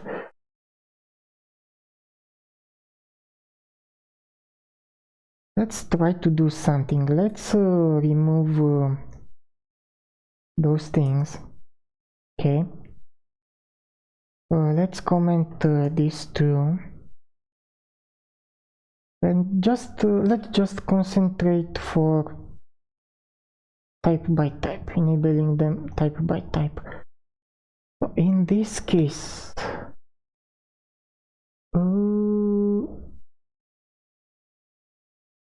am I?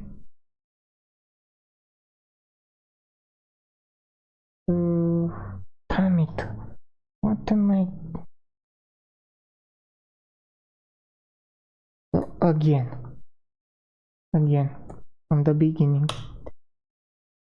We test if the components masks are correctly created. Okay, perfect. The next thing we want is this, that we correctly keep track of the components.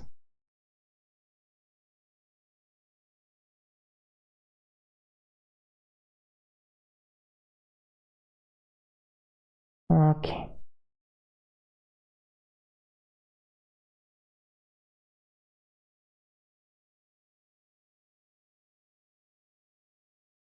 Okay, we have that. Now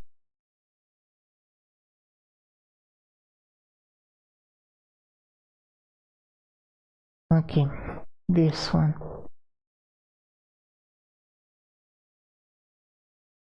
So again, I think I got a problem. Let me show you.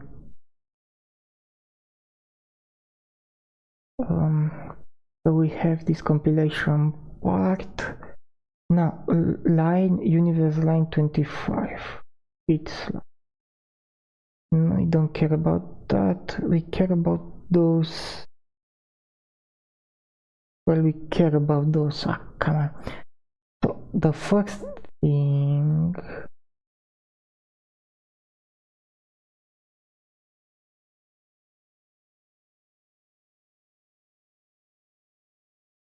So we have the 3 locations 0, 1, 2.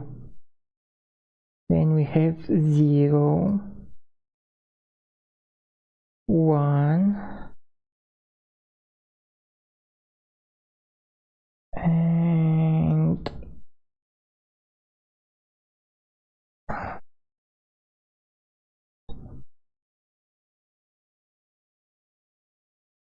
this map location, yes. Let's remove all the debug statements besides those two. So we have there. We have only those two. So let's also separate them between. Let's call them parents.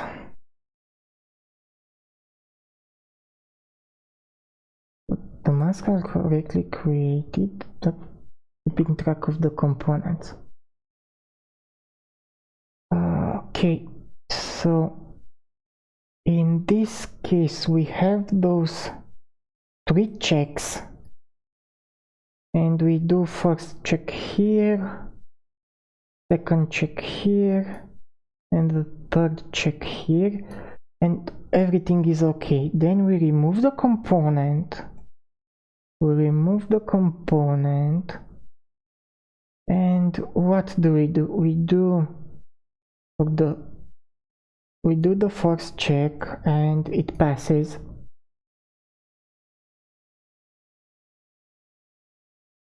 Then we try to do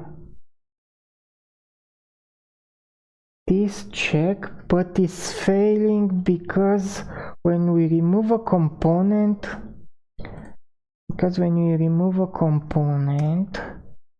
yes, this is the problem. When you remove a component, we don't deregister it from our entity record. Oh, and this is bad because this is still using the code when the buckets were vectors of optionals. Okay, so let's completely rewrite this. So we have our entity ID. We go and get the record. So we get if let some record. Let's just go guns blazing. Record, entity record, yes, occupied, and we care about the component map. The index, I don't think so. So this, forget that, right? Now that we get that based on the entity ID, what do? We do component map dot set at which location? At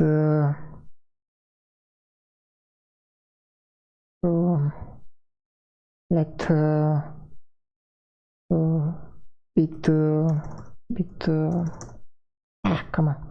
bit location or map location, map location equals to what? Self dot map locations dot get. We get it based on the type ID. Perfect. And we'll unwrap here because for sure it will be there. If it's not there, we want to get a crash and to fix it. So we have our map location and we set this to false.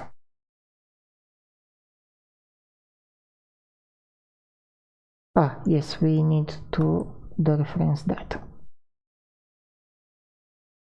Perfect. Let's run the entire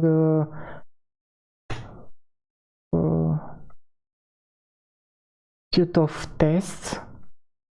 Okay, we have some failings, but let's see if they are related to the query system or not. So this is about the query. This one is okay. Query, we skip that. Query, we skip that. Test adds different components to multiple entities. Okay, we have a problem with this one.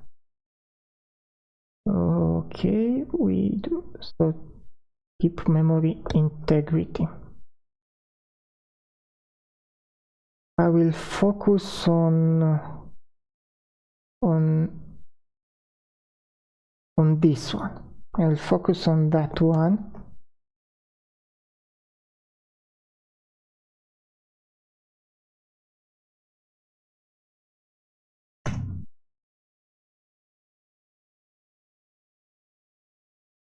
add different components to multiple entities.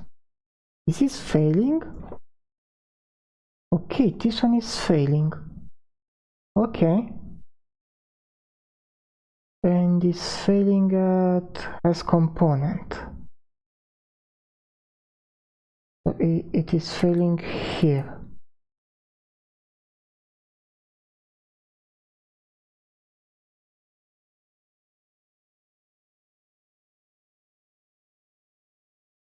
The has component from the universe. Okay. So what are we doing here? We go to the component buckets. We don't have to do that. We don't have to do that anymore. We have to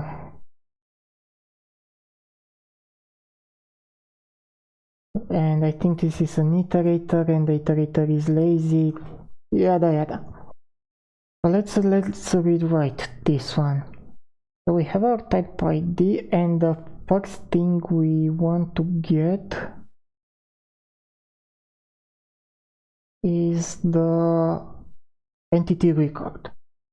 So if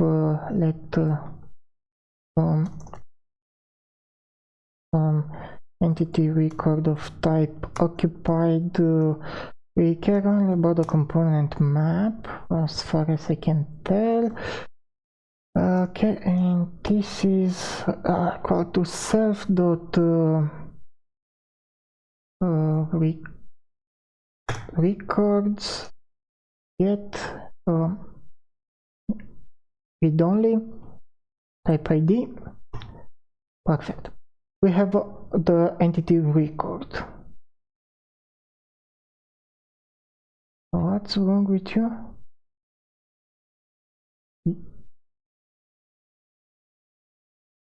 What? What is, we don't care about the type ID here, we care about the entity ID. Okay, so we have the record now, and we ask the record if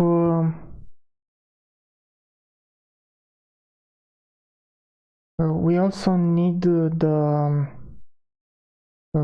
map location,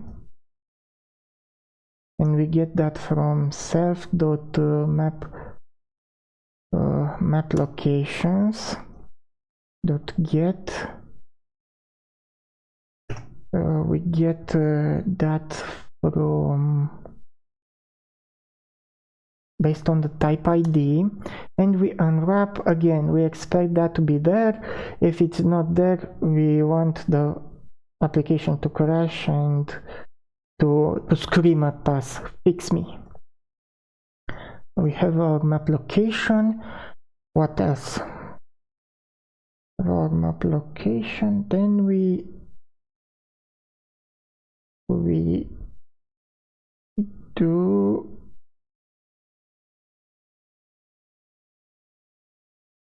do a component map dot get map location, and if it's not there, we return false. Okay, so that and deref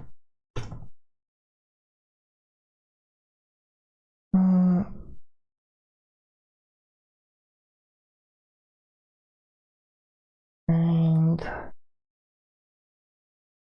else we go with a false. And for this one, what do we need? We need to reference that get index usize map location. Oh, okay, that perfect. So let's check it out. It's failing. It's still failing. Oh, come on. Why? Why?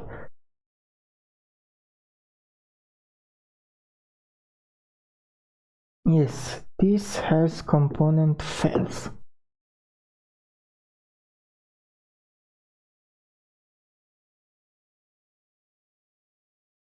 So a sect failed has component. Okay. So let's do some debugging stuff here.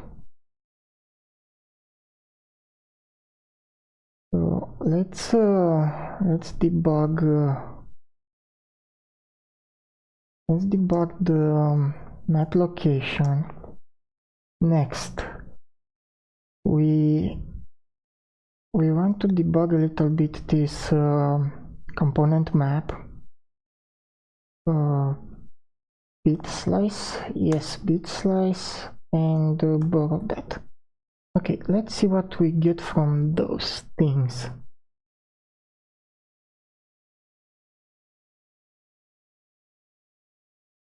So in this case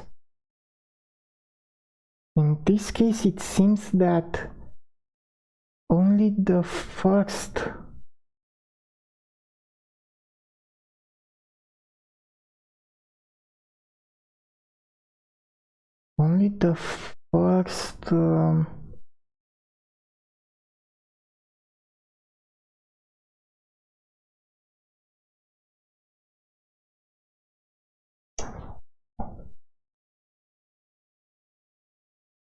we 269. Okay, so we have 3 x here. Oh, wait a second. No, so we do our first check, which is this one.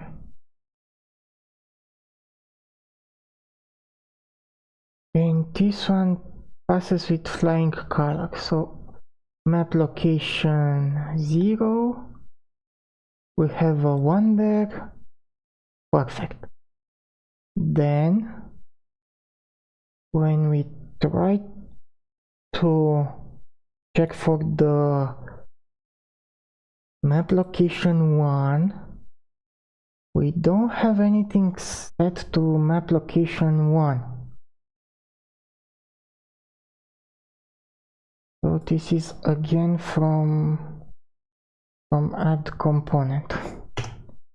This is the nightmare function.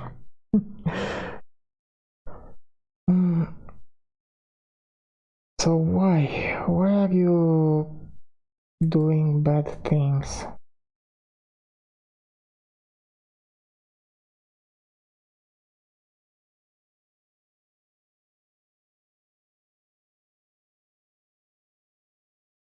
So we have our map locations. We set this. The buckets count -1. So that's fair. What's not fair is this thing. So we get our component map.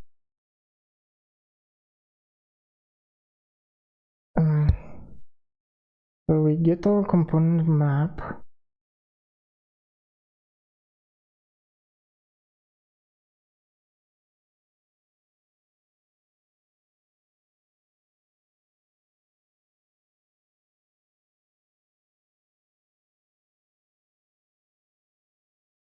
Get our component map.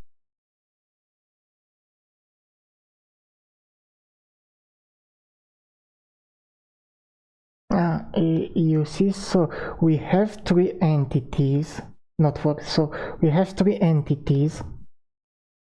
The first time we create a bucket for this use size, we record the bit, so this one is executed. But when we create the other types of buckets, we don't put two other zeros here. So to do that, we will do a for what, for record? Yeah, for record in self.records.values.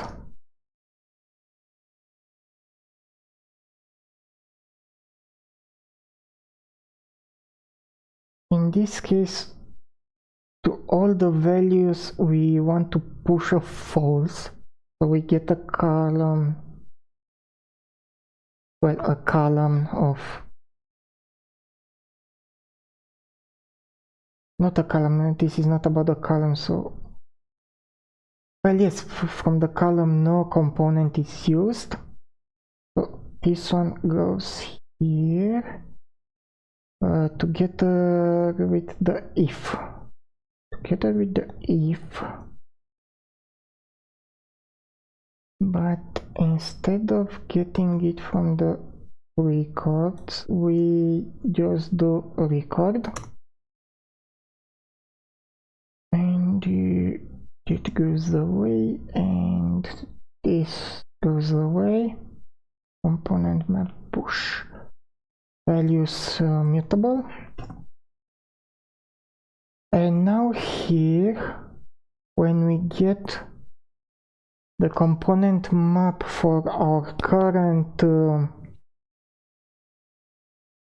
entity ID, we don't push, but we set for this location. So new map location, let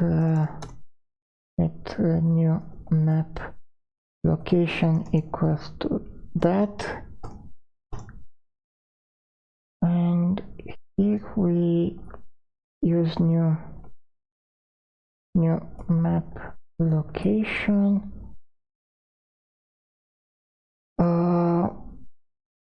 new map location, oh yes, new map location. Now it should be fine. Perfect. Now it is fine. So let's run again all the tests, and stuff is failing. Okay, so this is about the query system,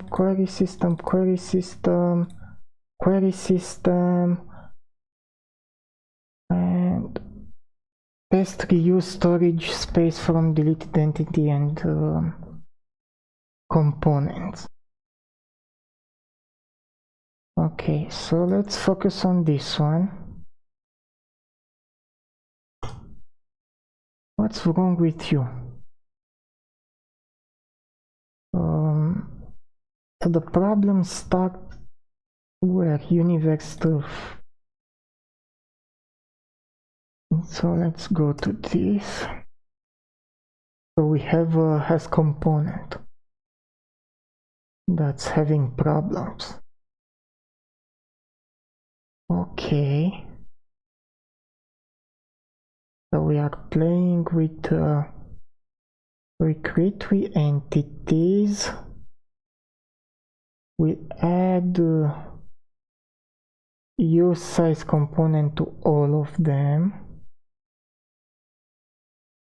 We add F32 to the first and the second entity, and non-signed 32 to the second and the third entity. And we remove an entity and create entity number 4. Okay, so it is crashing at line 527, 500. Well, not 27, but 53. 53 here. When, no 43, but 53 at this line.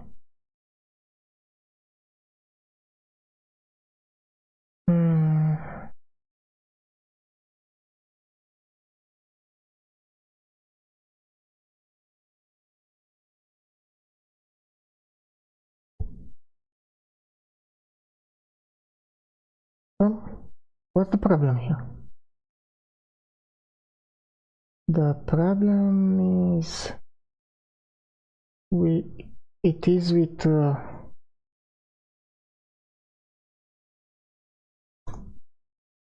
the problem is with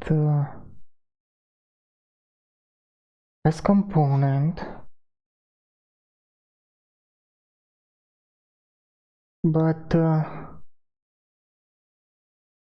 what's wrong with you? Well, let's do more damage here. Well, let's separate different reports, and instead of just I will do, oh come on, for location in not location but the bit vector. So for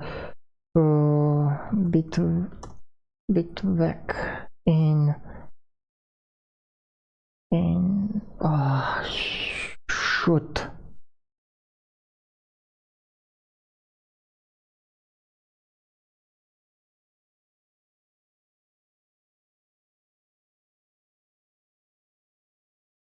No, it doesn't make sense.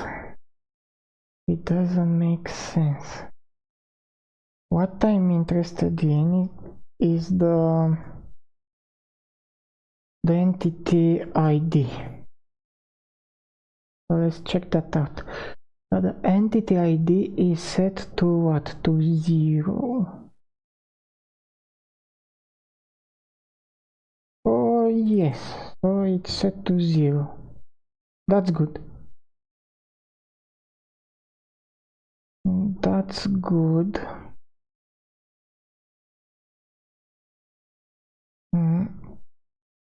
Let's comment all the checks. We fail at 555. So we fail for this one. Let's comment that. Okay. Save and run again.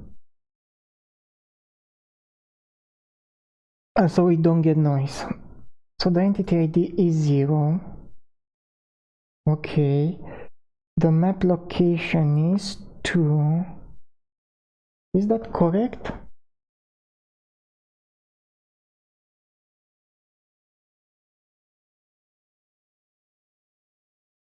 So I'm looking for U32. Yes, that's correct, because it's the third component type we add, so the location is number 2. So what's the problem?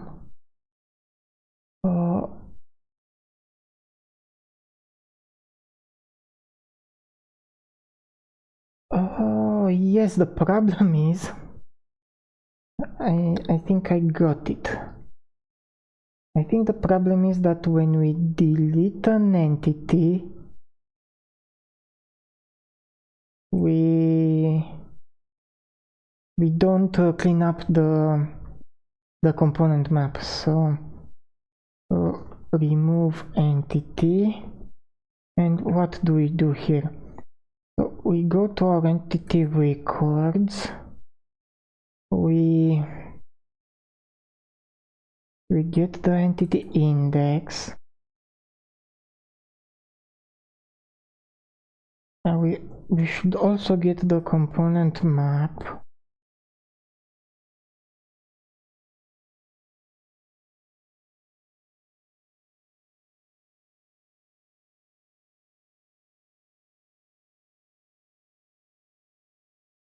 What else?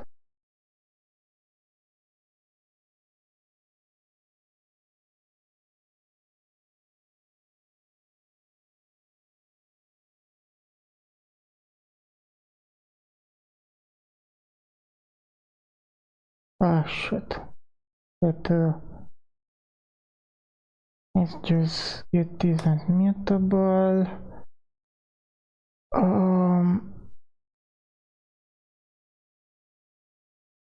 Like that, and that. What? When? Ah, yes, we are trying to get it to 2 times. So let's comment this part of the code for now. We don't care about the index actually. We care about the component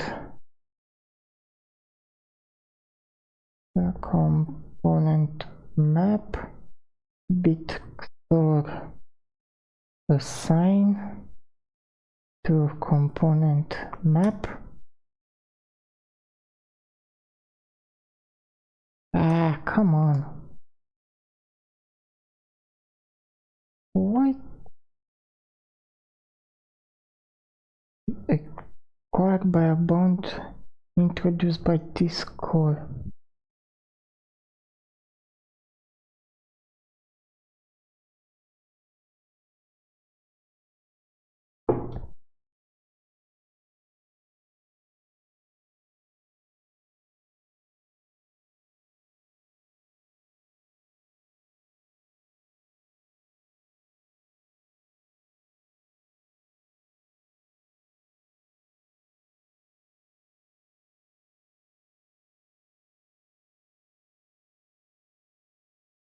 Oh.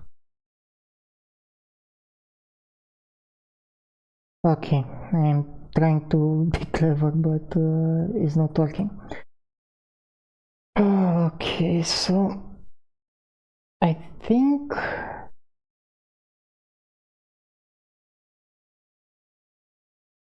we get garbage from the memory when we try to reuse the entity record, and because of that we need to first clean it up and only after that set it vacant. So we go for I don't know, for bit in component map dot mute iter mute. So for each of that bit dot set false. I don't know how to do it in a better way, but so bit as mutable.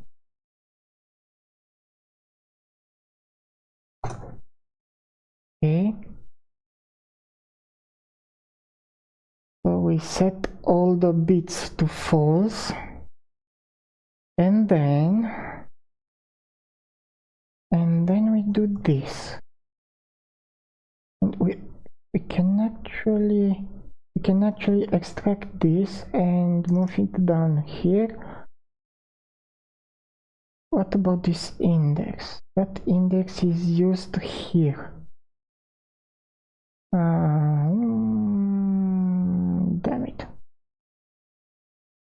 So we can't extract this if from here, but I think we can do some stuff to make it work in our favor.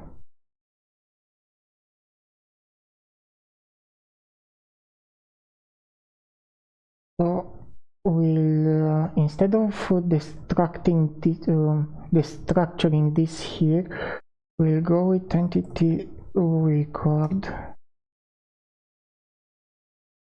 Okay, entity record, and well, just record. record.dat. Oh, so we have our record,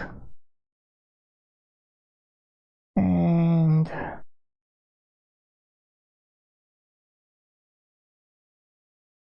we actually need that.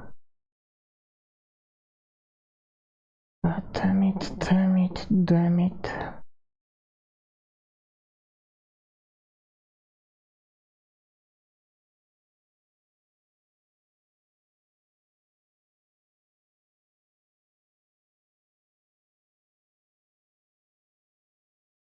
No, it's actually good what I had in mind. So instead of destructuring this one here, we just do some entity record that's equal to this, equal to that.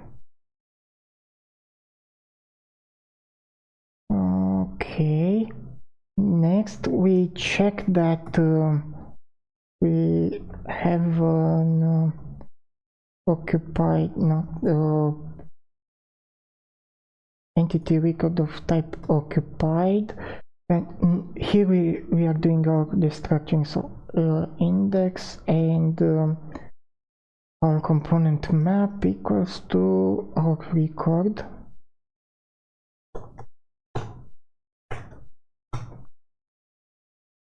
This record.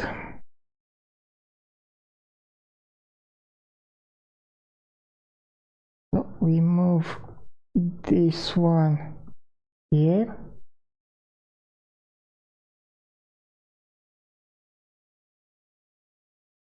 And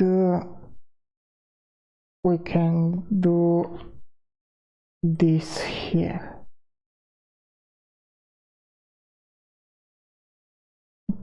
Actually, can we? We can do this there. And why can't we? We cannot find. Oh, this is just record. Perfect. Now it should work. It's not. Why are you not working? Come on.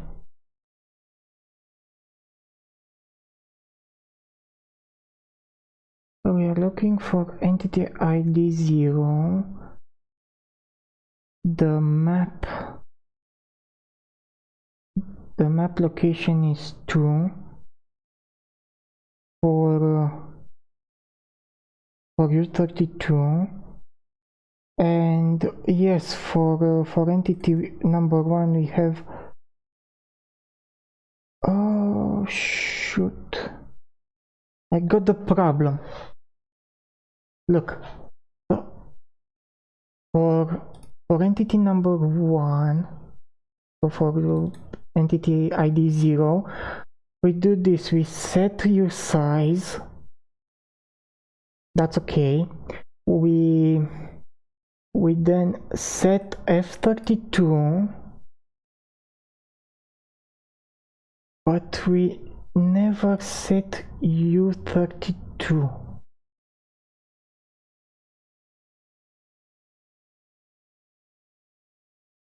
We never set U32.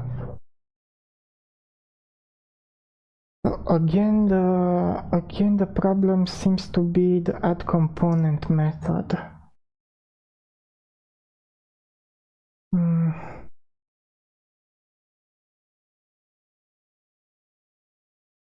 And here lies the problem. False. Perfect. Let's check everything. Okay, we need to